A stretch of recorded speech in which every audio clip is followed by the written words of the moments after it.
Today I will discuss a most important topic, that is nucleophilicity.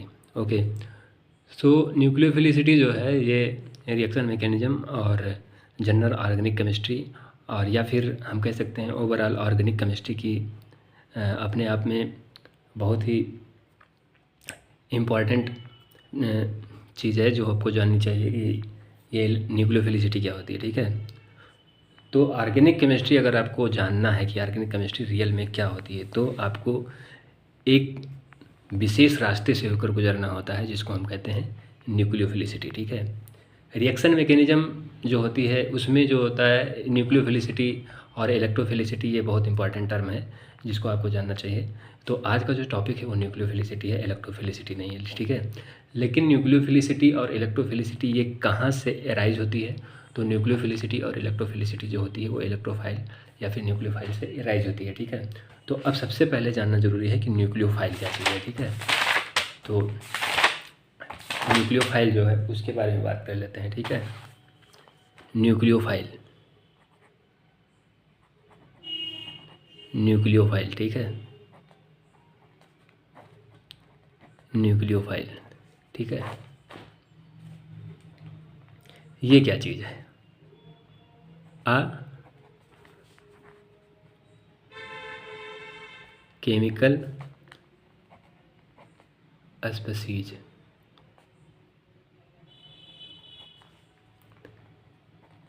which can donate electron pair called nucleophile. ठीक है, कोई भी रासायनिक species जो electron pair को डोनेट कर सकती है उसको हम कहते हैं न्यूक्लियोफाइल। ठीक है, अब दूसरा टर्म आता है न्यूक्लियोफिलिसिटी। ठीक है, न्यूक्लियोफिलिसिटी, न्यूक्लियोफिलिसिटी, ठीक है, तो ये क्या चीज़ है?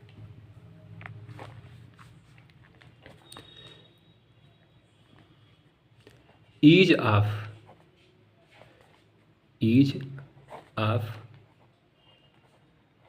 Donation of electron pair by a nucleophile, ठीक है, इज कॉल्ड न्यूक्लियोफिलिसिटी।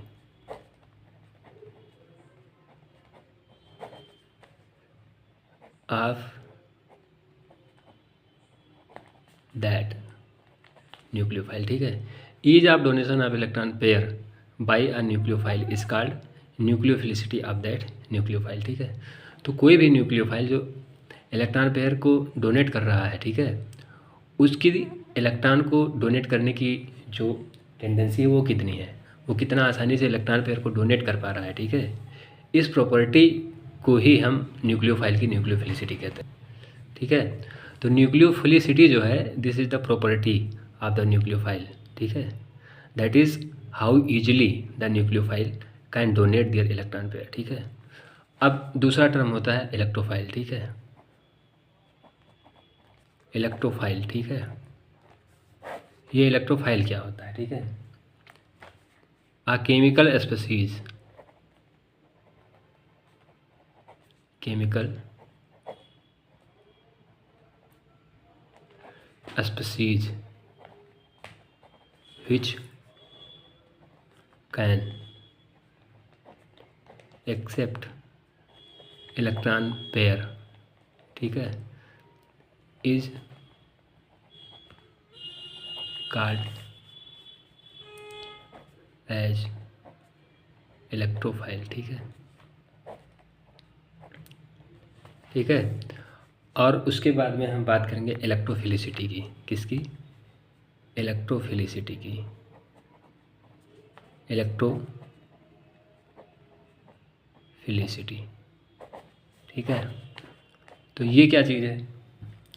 ये है ease of acceptance of electron pair. क्या चीज़? Ease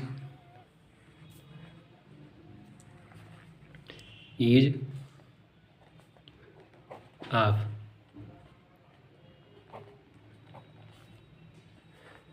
acceptance of electron pair of a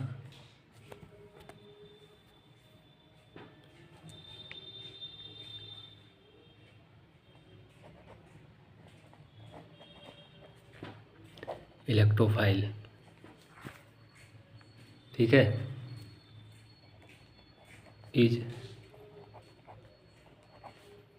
called as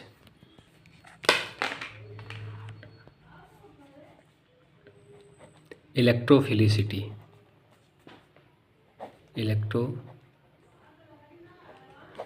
electrophilicity of that electrophile. ठीक है, कोई इलेक्ट्रोफाइल जो होता है वो कितना आसानी से इलेक्ट्रॉन पेयर को एक्सेप्ट कर सकता है। ठीक है, इस प्रॉपर्टी को हम कहते हैं उस इलेक्ट्रोफाइल की इलेक्ट्रोफिलिसिटी। ठीक है, और इलेक्ट्रोफाइल क्या होता है? Any chemical species which can accept the electron pair that is called as the electrophile. ठीक है, सो हमारा जो टॉपिक है वो न्यूक्लियोफिलिसिटी है। तो न्यूक्लियोफिलिसिटी को समझाने के लिए ये 4 चीज़ें जाननी बहुत ज़रूरी हैं। ठीक है, न्यूक्लियोफाइल क्या है और इलेक्ट्रोफाइल क्या है। ठीक है, तो न्यूक्लियोफाइल क्या है? कोई भी केमिकल स्पीसीज जो इलेक्ट्रॉन पेयर डोनेट कर सकती है उसको हम न्यूक्लियोफाइल कहते हैं। ठीक है, और जो उसकी प्रॉपर्टी होती है कि वो कितना आसानी से इलेक्ट्रॉन पेयर को डोनेट कर सकता है। ठीक है, उस प्रॉपर्टी को हम कहते हैं उस न्यूक्लियोफाइल की न्यूक्लियोफिलिसिटी। ठीक है, और इलेक्ट्रोफिलिसिटी और इलेक्ट्रोफाइल क्या है? इलेक्ट्रोफाइल जो होता है वो कोई केमिकल स्पीसीज जो इलेक्ट्रॉन पेयर को एक्सेप्ट कर रही होती है उसको हम इलेक्ट्रोफाइल कहते हैं। ठीक है, और वो कितना आसानी से इलेक्ट्रॉन पेयर को एक्सेप्ट कर पा रही है। ठीक है, इस प्रॉपर्टी को हम उस इलेक्ट्रोफाइल की जो होती है। ठीक है, इस property of acceptance of the electron pair of the electrophile is called as the electrophilicity of that electrophile. Okay, so this is the electrophilicity and electrophile. ठीक है, अब मैं एक एग्जांपल लेकर इलेक्ट्रोफाइल और न्यूक्लियोफाइल को समझा देता हूँ। ठीक है, जैसे हम यहाँ पर CH3Br, ठीक है, एक एग्जांपल ले रहे हैं। तो यहाँ पर ये मोर इलेक्ट्रोनेगेटिव है तो यहाँ पर पार्शियल नेगेटिव जनरेट हो जाएगा और यहाँ पर पार्शियल पॉजिटिव जनरेट हो जाएगा, because this is halogen and this is carbon. Halogen has more electronegativity value and carbon has less electronegativity value. So if halogen is more electronegative, then this halogen can abstract the share paired electron toward itself. ठीक है, so shifting of these bonded pair electron pair toward bromine. So Br is partially negative charge. ठीक है, and CH3 is partially positive charge. Br की जो electronegativity होती है वो ज़्यादा होती है, इसलिए Br जो होता है शेयर पेयर्ड इलेक्ट्रॉन को अपनी तरफ खींच लेता है, जिस कारण से Br पर पार्शियल नेगेटिव चार्ज आ जाता है और कार्बन पर पार्शियल पॉजिटिव चार्ज आ जाता है। ठीक है, तो ये इलेक्ट्रोफिलिक नेचर का हो जाता है और ये न्यूक्लियोफिलिक नेचर का हो जाता है। ठीक है, अब यहाँ पर मैं OH लेके आता हूँ। ठीक है, तो ये OH माइनस जो है ये इस पर यहाँ पर अटैक करेगा। ठीक है, तो जब यहाँ पर अटैक करेगा तो ये कुछ इस प्रकार से रिएक्शन प्रोसीड करेगी। बनेगा क्या?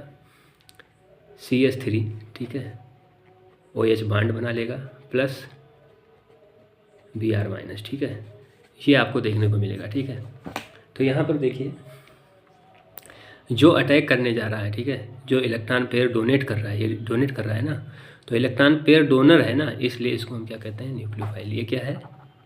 न्यूक्लियोफाइल है। ठीक है, ये है न्यूक्लियोफाइल और ये इलेक्ट्रॉन पेयर एक्सेप्ट कर रहा है, इसलिए हम इसको कहते हैं इलेक्ट्रोफाइल। क्या कहते हैं?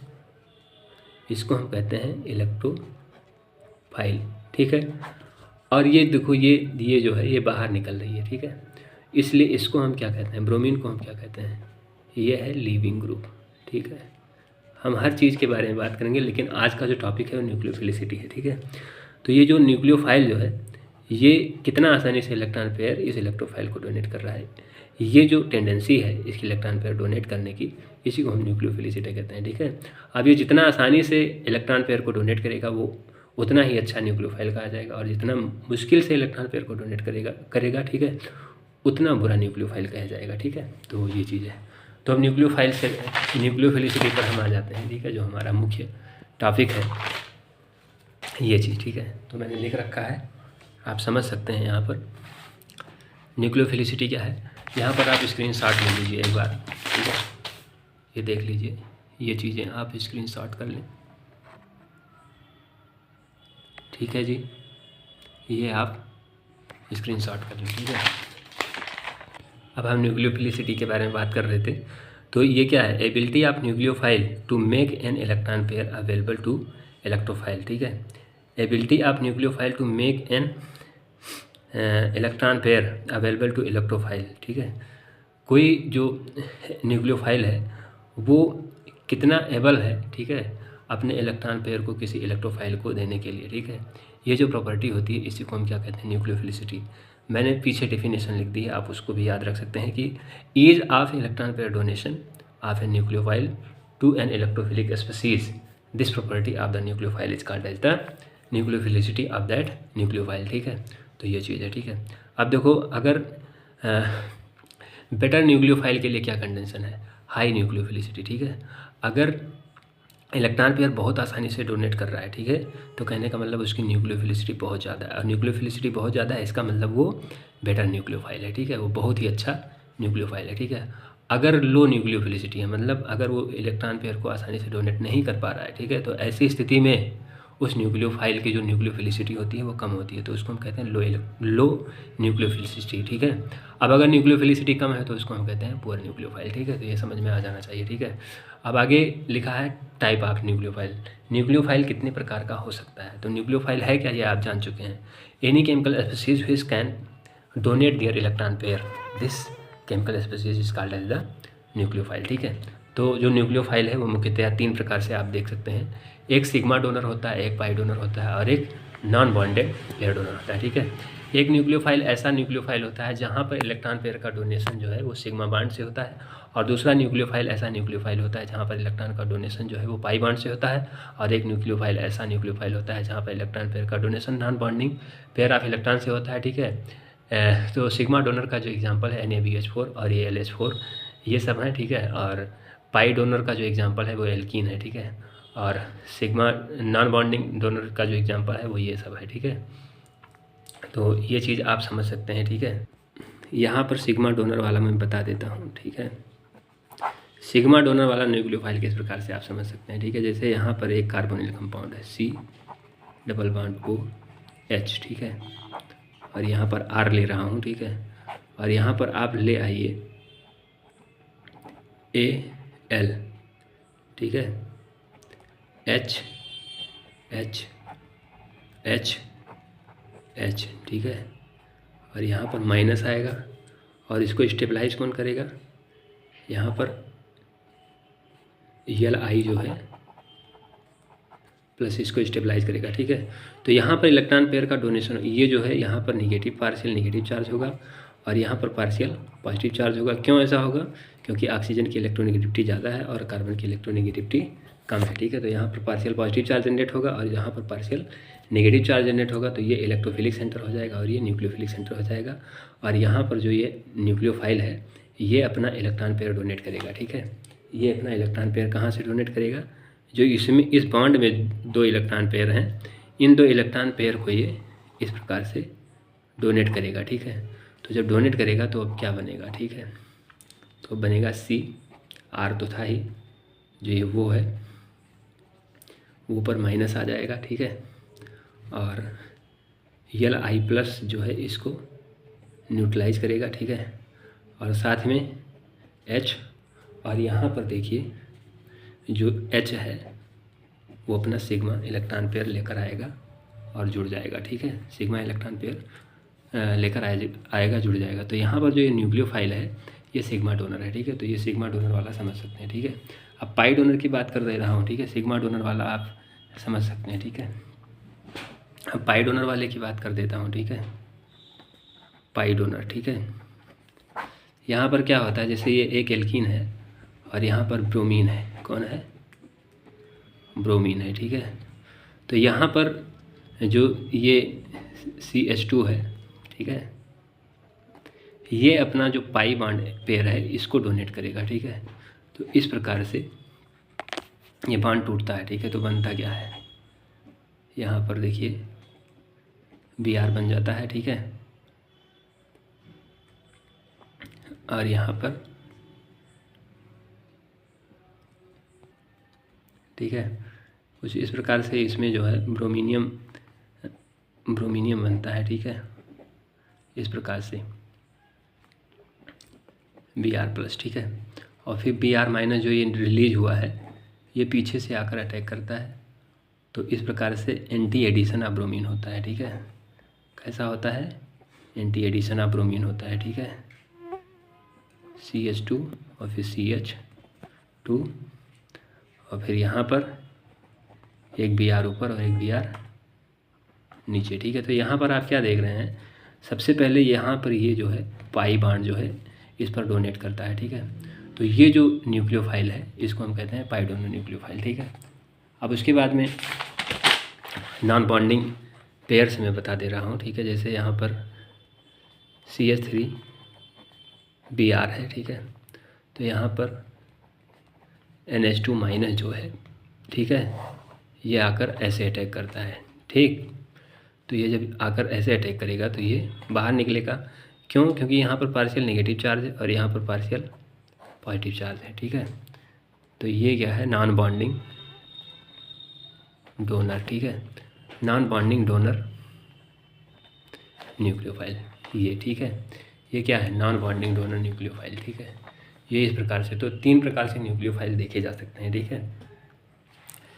तो ये अपना इलेक्ट्रॉन पेयर डोनेट करता है, ठीक है। पाई डोनर जो होता है वो होमो से इलेक्ट्रॉन पेयर का डोनेशन करता है, ठीक है। और सिग्मा बॉन्ड जो होता है वो सिग्मा से इलेक्ट्रॉन पेयर का डोनेशन करता है, ठीक है। तो ये समझ में आ गया, ठीक है। तो ये चीज़ जो है टाइप ऑफ न्यूक्लियोफाइल समझ सकते हैं। उसके बाद में डोनेटिंग टेंडेंसी ऑफ न्यूक्लियोफाइल क्या होती है, ठीक है। देखो, नॉन बॉन्डिंग जो इलेक्ट्रॉन पेयर होता है वो फ्रीली बॉन्डेड होता है न्यूक्लियोफाइल से, इसलिए इसका डोनेशन जो होता है सबसे ज़्यादा होता है। अर्थात सबसे ज़्यादा न्यूक्लियोफिलिसिटी जो होती है वो non bonding pair electron containing nucleophile की होती है। उसके बाद में पाई डोनर जो न्यूक्लियोफाइल होता है उसकी न्यूक्लियोफिलिसिटी होती है। उसके बाद में जो सिग्मा डोनर न्यूक्लियोफाइल होता है उसकी न्यूक्लियोफिलिसिटी होती है, ठीक है। नॉन बॉन्डेड न्यूक्लियोफाइल जो होता है इसको मैं बता देता हूँ, ठीक है। जैसे ये वो है और ये H है, तो यहाँ पर माइनस जो है, ठीक है, ये कुछ है नहीं, ये एक इलेक्ट्रॉन पेयर है, ठीक है। तो देखो, इस इलेक्ट्रॉन पेयर की बात करते हैं और यहाँ पर CH2 की बात करते हैं, CH2 की बात करते हैं, ठीक है। और यहाँ पर Al और फिर H और H -Li+, ठीक है। इन सब की बात करते हैं तो सिग्मा बॉन्ड जो होता है वो हेड ऑन ओवरलैपिंग से फॉर्म होता है, ठीक है। कैसे? हेड ऑन ओवरलैपिंग से। तो सिग्मा बॉन्ड सबसे स्ट्रांग बॉन्ड होता है, ठीक है। तो सिग्मा बॉन्ड सबसे स्ट्रांग बॉन्ड होता है, इसलिए अगर ये बॉन्डिंग के लिए जाता है, ठीक है, तो यहाँ पर इस सिग्मा बॉन्ड को टूटना पड़ेगा। और सिग्मा बॉन्ड सबसे स्ट्रांग बॉन्ड होता है, ठीक है। तो ये आसानी से नहीं टूटेगा, अर्थात आसानी से डोनेशन नहीं होगा। तो सिग्मा डोनर जो होता है वो लीस्ट न्यूक्लियोफिलिसिटी रखता है, ठीक है। उसके बाद में जो पाई डोनर होता है ये अपने होमो से इलेक्ट्रॉन पेयर का डोनेशन करता है और ये उतना अच्छी ओवरलैपिंग से नहीं बना होता है, ये पार्शियल ओवरलैपिंग होती है। पाई बॉन्ड का जो फॉर्मेशन होता है वो पार्शियल बॉन्डिंग होती है पी ऑर्बिटल्स की, ठीक है। Partial overlapping of P orbital जो होती है उससे जो बॉन्ड बनता है उसको हम पाई बॉन्ड कहते हैं। ये उतनी अच्छी ओवरलैपिंग नहीं होती है, ठीक है। इसलिए ये जो इलेक्ट्रॉन पेयर होते हैं वो थोड़ा लूजली बाउंड होते हैं, ठीक है। होते तो दोनों न्यूक्लियस से कंट्रोल है, ठीक है, लेकिन उतना स्ट्रांगली नहीं कंट्रोल होते हैं क्योंकि ये पूर्ण रूप से ओवरलैपिंग होती ही नहीं, ठीक है। तो ये पार्शियल ओवरलैपिंग होती है, ठीक है। इसलिए ये जो इलेक्ट्रॉन पेयर होते हैं वो लूजली बाउंड होते हैं, तो यहाँ से डोनेशन थोड़ा आसान होता है, ठीक है। लेकिन यहाँ पर भी जो दोनों इलेक्ट्रॉन हैं, इन दोनों इलेक्ट्रॉन को कंट्रोल कौन कर रहा है? दो न्यूक्लियस जो हैं ये इस इलेक्ट्रॉन पेयर को कंट्रोल कर रहे हैं, अर्थात अट्रैक्शन डबल हो रहा है, ठीक है। लेकिन यहाँ पर देखिए, ये जो इलेक्ट्रॉन पेयर है इसको केवल एक ही न्यूक्लियस कंट्रोल कर रहा है, ठीक है, दो न्यूक्लियस कंट्रोल नहीं कर रहे हैं, ठीक है। तो इसलिए ये जो है ये बहुत ही लूजली बाउंड हो जाता है इससे फिर, ठीक है, क्योंकि only one atom control this electron pair, ठीक है। तो यहाँ पर इसको अपने इलेक्ट्रॉन पेयर को डोनेट करना आसान हो जाता है, क्यों? क्योंकि यहाँ पर कंट्रोल केवल एक न्यूक्लियोफाइल का, एक ही एटम का होता है या एक ही न्यूक्लियस का होता है, ठीक है। तो आप समझ सकते हैं सिग्मा बॉन्ड जो होता है वो बहुत स्ट्रांग बॉन्ड होता है, इसलिए यहाँ से इलेक्ट्रॉन पेयर डोनेट करना सबसे कठिन होता है, इसलिए ये उतना आसानी से डोनेट नहीं करेगा। अगर उतना आसानी से डोनेट नहीं करेगा तो इसकी न्यूक्लियोफिलिसिटी कम हो जाएगी, और अगर न्यूक्लियोफिलिसिटी कम हो जाएगी तो जाहिर सी बात है ये उतना अच्छा न्यूक्लियोफाइल नहीं कहा जाएगा, इसको हम पुअर न्यूक्लियोफाइल कहते हैं, ठीक है। उसके बाद में इसकी बात करते हैं तो ये जो पाई इलेक्ट्रॉन डोनेशन जो है, ये पाई इलेक्ट्रॉन पेयर अगर डोनेट करता है तो ये भी न्यूक्लियोफाइल है। लेकिन यहाँ पर क्या होता है, यहाँ पर जो पाई बॉन्ड बना होता है, ये पाई बॉन्ड जो होता है ये इलेक्ट्रॉनों की ओवरलैपिंग जो है, पी ऑर्बिटल के इलेक्ट्रॉनों की ओवरलैपिंग होती है जिससे पाई बॉन्ड बनता है, ठीक है। तो ये उतनी अच्छी ओवरलैपिंग नहीं होती है, ये पार्शियल ओवरलैपिंग होती है। इसलिए ये इलेक्ट्रॉन पेयर दो न्यूक्लियस से बाउंड तो होता है लेकिन उतना स्ट्रांगली बाउंड नहीं होता है जितना सिग्मा बॉन्ड, ठीक है। तो इस प्रकार से जो इसकी न्यूक्लियोफिलिसिटी होती है पाई डोनर की, वो सिग्मा डोनर से ज़्यादा हो जाती है, ठीक है। और उसके बाद में अगर नॉन बॉन्डिंग इलेक्ट्रॉन पेयर की बात करते हैं तो वहाँ पर जो इलेक्ट्रॉन पेयर है उस पर कंट्रोल केवल एक ही न्यूक्लियस का होता है, ठीक है। इसलिए ये बहुत ही लूजली बाउंड हो जाता है, और जब लूजली बाउंड हो जाता है तो यहाँ से डोनेशन सबसे आसान हो जाता है। इसलिए नॉन बॉन्डिंग जो डोनर न्यूक्लियोफाइल होते हैं वो सबसे अच्छे न्यूक्लियोफाइल होते हैं। उसके बाद में पाई डोनर न्यूक्लियोफाइल, और उसके बाद में सिग्मा डोनर न्यूक्लियोफाइल। तो ये मेरे ख्याल से समझ में आ गया होगा, ठीक है। अब हम आगे बात करते हैं। तो ये पॉइंट क्लियर हो गया होगा डोनेटिंग टेंडेंसी क्या है, ठीक है। पाई नॉन बॉन्डिंग की सबसे ज़्यादा, और फिर पाई डोनर न्यूक्लियोफाइल की उससे कम, और फिर सिग्मा डोनर न्यूक्लियोफाइल की सबसे कम होती है, ठीक है। क्या चाहिए, न्यूक्लियोफिलिसिटी, और न्यूक्लियोफिलिसिटी सबसे कम होगी तो न्यूक्लियोफाइल जो है वो उतना अच्छा न्यूक्लियोफाइल नहीं कहा जाएगा, इसका मतलब सबसे पुअर न्यूक्लियोफाइल कहा जाएगा, ठीक है। अब उसके बाद में हम बात करते हैं factor affecting of nucleo factor affecting the nucleophilicity, ठीक है। न्यूक्लियोफिलिसिटी को अफेक्ट कौन कौन सी चीज़ें करते हैं, ठीक है। तो देख लीजिए, न्यूक्लियोफिलिसिटी जो है ये size directly proportional to size in group, ठीक है। ग्रुप में अगर ऊपर से नीचे आएंगे तो साइज बढ़ती जाएगी, और साइज बढ़ती जाएगी तो न्यूक्लियोफिलिसिटी बढ़ती जाएगी, ठीक है। क्यों? क्योंकि अगर साइज ज़्यादा होगी तो पोलराइजेशन ज़्यादा होगा, ठीक है।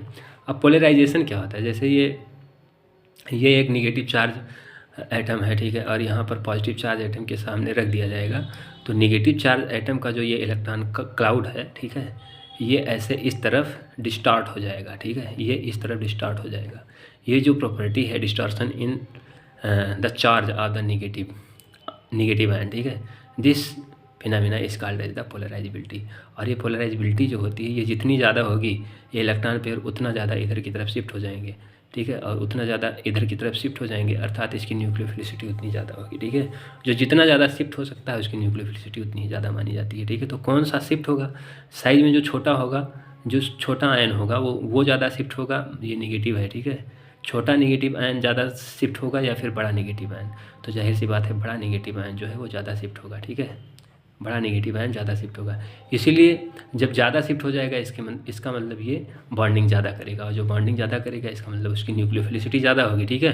तो डाउन द ग्रुप जब हम जाते हैं तो जो साइज़ है वो बढ़ती जाती है, जब साइज़ बढ़ती जाती है तो इसका मतलब उसका पोलराइजेशन बढ़ता जाता है, इसका मतलब डिस्टॉर्शन बढ़ता जाता है, और डिस्टॉर्शन बढ़ता जाता है इसका मतलब बॉन्ड फॉर्मेशन की टेंडेंसी जो है वो बढ़ जाती है। और बॉन्ड फॉर्मेशन की टेंडेंसी अगर बढ़ जाती है तो हम कहते हैं क्या चीज़, अगर बॉन्ड फॉर्मेशन की टेंडेंसी बढ़ जाती है तो हम क्या कहते हैं कि उसकी न्यूक्लियोफिलिसिटी ज़्यादा है। तो यही चीज़ लिखा है कि न्यूक्लियोफिलिसिटी जो होती है, इसको आप पढ़ेंगे न्यूक्लियोफिलिसिटी, तो न्यूक्लियोफिलिसिटी जो होती है ये डायरेक्टली प्रोपोर्शनल होती है साइज़ के कहाँ, ग्रुप में, ठीक है, पीरियड में नहीं। ग्रुप में जो न्यूक्लियोफिलिसिटी होती है वो साइज़ के समानुपाती होती है। अगर साइज़ बढ़ जाएगी तो पोलराइजेशन बढ़ जाएगा, पोलराइजेशन बढ़ जाएगा इसका मतलब जो बॉन्ड फॉर्मेशन टेंडेंसी है वो बढ़ जाएगी, इसका मतलब न्यूक्लियोफिलिसिटी बढ़ जाएगी। तो down the group size increases and nucleophilicity increases, ठीक है। और इलेक्ट्रोनेगेटिविटी के ये इन्वर्सली प्रोपोर्शनल होता है, ठीक है, ये चीज़, ठीक है।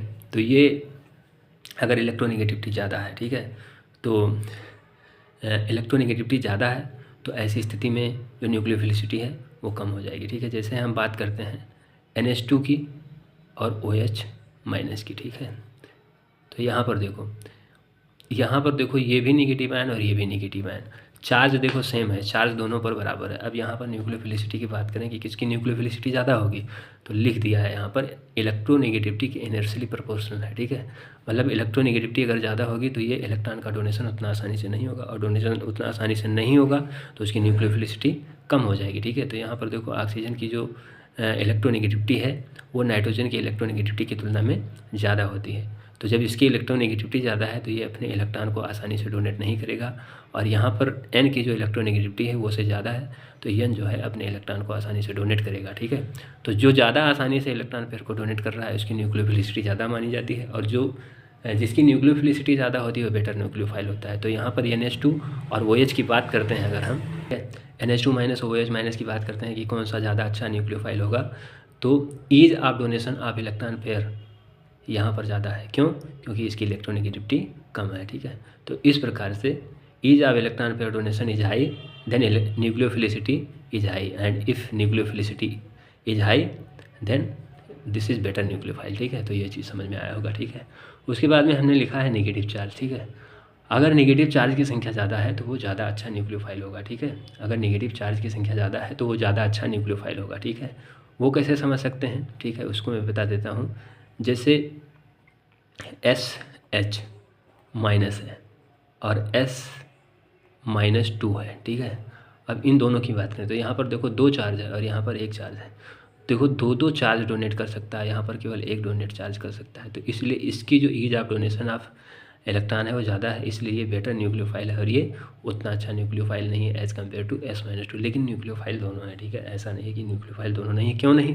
क्यों दोनों न्यूक्लियोफाइल हैं? क्योंकि दोनों ही इलेक्ट्रॉन पेयर का डोनेशन कर सकते हैं। ठीक है, तो ये चीज़ समझ में आया होगा। ठीक है, तो न्यूक्लियोफिलिसिटी जो है उसको अफेक्ट करने वाली कौन सी चीज़ें हैं? पहला साइज, और दूसरा इलेक्ट्रोनेगेटिविटी, और तीसरा नंबर ऑफ चार्ज। ठीक है, अगर साइज ज़्यादा होगी तो पोलराइजेबिलिटी बढ़ जाएगी, और पोलराइजेबिलिटी बढ़ जाएगी इसका मतलब बॉन्डिंग टेंडेंसी बढ़ जाएगी, बॉन्डिंग टेंडेंसी बढ़ जाएगी इसका मतलब न्यूक्लियोफिलिसिटी बढ़ जाएगी। ठीक है, और दूसरा इलेक्ट्रोनेगेटिविटी, अगर इलेक्ट्रोनेगेटिविटी बढ़ जाएगी तो फिर जो न्यूक्लियोफिलिसिटी है वो क्या हो जाएगी? कम हो जाएगी, और अगर इलेक्ट्रोनेगेटिविटी कम हो जाएगी तो न्यूक्लियोफिलिसिटी कम हो जाएगी। ठीक है, अगर इलेक्ट्रोनेगेटिविटी कम हो जाएगी तो न्यूक्लियोफिलिसिटी बढ़ जाएगी। ठीक है, मैं क्या कह रहा हूँ, अगर इलेक्ट्रोनेगेटिविटी बढ़ जाएगी तो इलेक्ट्रॉन पेयर को उतना आसानी से डोनेट नहीं करेगा, और जब इलेक्ट्रॉन पेयर को उतना आसानी से डोनेट नहीं करेगा तो न्यूक्लियोफिलिसिटी क्या हो जाएगी? कम हो जाएगी। ठीक है, और अगर इलेक्ट्रोनेगेटिविटी कम हो जाए तो ऐसी स्थिति में इलेक्ट्रॉन पेयर का डोनेशन बहुत आसानी से होगा, और जब इलेक्ट्रॉन पेयर का डोनेशन बहुत आसानी से होगा तो वो बेटर तो उसकी न्यूक्लियोफिलिसिटी हाई हो जाएगी, और अगर न्यूक्लियोफिलिसिटी हाई हो जाएगी तो वो बेटर न्यूक्लियोफाइल हो जाएगा। ठीक है, तो ये चीज़ आप समझ सकते हैं, और ये चीज़, और आप ग्रुप में इस प्रकार से भी समझ सकते हैं, ऊपर से नीचे आने पर इलेक्ट्रोनेगेटिविटी जो है वो कम होती जाती है। इलेक्ट्रोनेगेटिविटी कम हो जाएगी इसका मतलब वो जो है इलेक्ट्रॉन पेयर को आसानी से डोनेट कर पाएगा। ठीक है, तो इलेक्ट्रोनेगेटिविटी के बेस पर भी बता सकते हैं कि nucleophilicity moving down the group increases because electronegativity decreases. If electronegativity decreases then nucleophilicity increases. ठीक है, तो यहाँ पर हमने कुछ एग्जाम्पल लिए हैं, ये I-, Br-, Cl-, F-। तो ये देखो ऊपर से नीचे जैसे जैसे आएंगे न्यूक्लियोफिलिसिटी इंक्रीज करेगी, तो ये क्या है? न्यूक्लियोफिलिसिटी का बढ़ता हुआ ट्रेंड, घटता हुआ ट्रेंड। ठीक है, क्यों? क्योंकि देखो साइज छोटी होती जा रही है, साइज छोटी होती जा रही है, इसका मतलब पोलराइजेशन कम होता जा रहा है, पोलराइजेशन कम होता जा रहा है, इसका मतलब न्यूक्लियोफिलिसिटी कम हो जाएगी। ठीक है, या फिर देखो इसकी इलेक्ट्रोनेगेटिविटी सबसे कम, फिर उससे ज़्यादा, फिर उससे ज़्यादा, फिर उससे ज़्यादा, तो इलेक्ट्रोनेगेटिविटी बढ़ती जा रही है, और अगर इलेक्ट्रोनेगेटिविटी बढ़ती जाएगी तो न्यूक्लियोफिलिसिटी क्या हो जाएगी? कम होती जाएगी, क्योंकि इलेक्ट्रोनेगेटिविटी और न्यूक्लियोफिलिसिटी में इनवर्स रिलेशन है। ठीक है, यहाँ पर भी समझ सकते हैं। देखो ये क्या है? ऑक्सीजन, सल्फ़र और सेलेनियम। ठीक है, तो देखो ये क्या है? ऊपर से नीचे आ रहे हैं, तो ऊपर से नीचे आने पर साइज बढ़ती जाती है, साइज बढ़ती जाती है तो न्यूक्लियोफिलिसिटी इंक्रीज होती है, या फिर ऊपर से नीचे आने पर पोलराइजेबिलिटी बढ़ती जाती है, और अगर पोलराइजेबिलिटी बढ़ती जाएगी तो न्यूक्लियोफिलिसिटी इंक्रीज कर जाएगी। ठीक है, तो ये चीज़ भी समझ सकते हैं। ठीक है, और यहाँ पर देखिए N और P, ये देखो नाइट्रोजन से नीचे फास्फोरस है, तो फास्फोरस नीचे है अर्थात इसकी पोलराइजेबिलिटी ज़्यादा है, और पोलराइजेबिलिटी ज़्यादा है तो इसका मतलब इसकी न्यूक्लियोफिलिसिटी ज़्यादा हो जाएगी। ठीक है, तो ये चीज़ हमने न्यूक्लियोफिलिसिटी के बारे में समझाया। ठीक है, कि अगर साइज़ बढ़ती जाएगी तो पोलराइजेबिलिटी बढ़ती जाएगी, पोलराइजेबिलिटी बढ़ती जाएगी तो न्यूक्लियोफिलिसिटी बढ़ जाएगी। ठीक है, तो ये चीज़। तो अब अगला जो है ये है अल्फा इफेक्ट क्या है। ठीक है, तो इसमें कहा गया है nucleophilicity of a nucleophilic centre, क्या चीज़? Nucleophilicity of a nucleophilic centre increases if this is directly attached with a heteroatom having a free electron pair, this phenomena is called as the alpha effect. ठीक है, अगर किसी nucleophilic centre से कोई heteroatom जुड़ा हो और उसके पास लोन पेयर इलेक्ट्रॉन हो, तो ऐसी स्थिति में जो न्यूक्लियोफिलिसिटी होती है उस न्यूक्लियोफिलिक सेंटर की वो बढ़ जाती है, ठीक है, वो बढ़ जाती है। ये घटना क्या कहलाती है? ये घटना कहलाती है अल्फा इफेक्ट, ठीक है। तो जैसे OH माइनस और वो OH माइनस, ठीक है, O माइनस OH, इन दोनों की न्यूक्लियोफिलिसिटी की बात करते हैं अगर हम, तो इसकी न्यूक्लियोफिलिसिटी ज़्यादा होती है, इसकी न्यूक्लियोफिलिसिटी कम होती है, ठीक है। अब अगर हम OH का देखें, ठीक है, तो OH का मॉलिक्यूलर ऑर्बिटल कहीं यहाँ होगा, ठीक है, तो इस प्रकार से।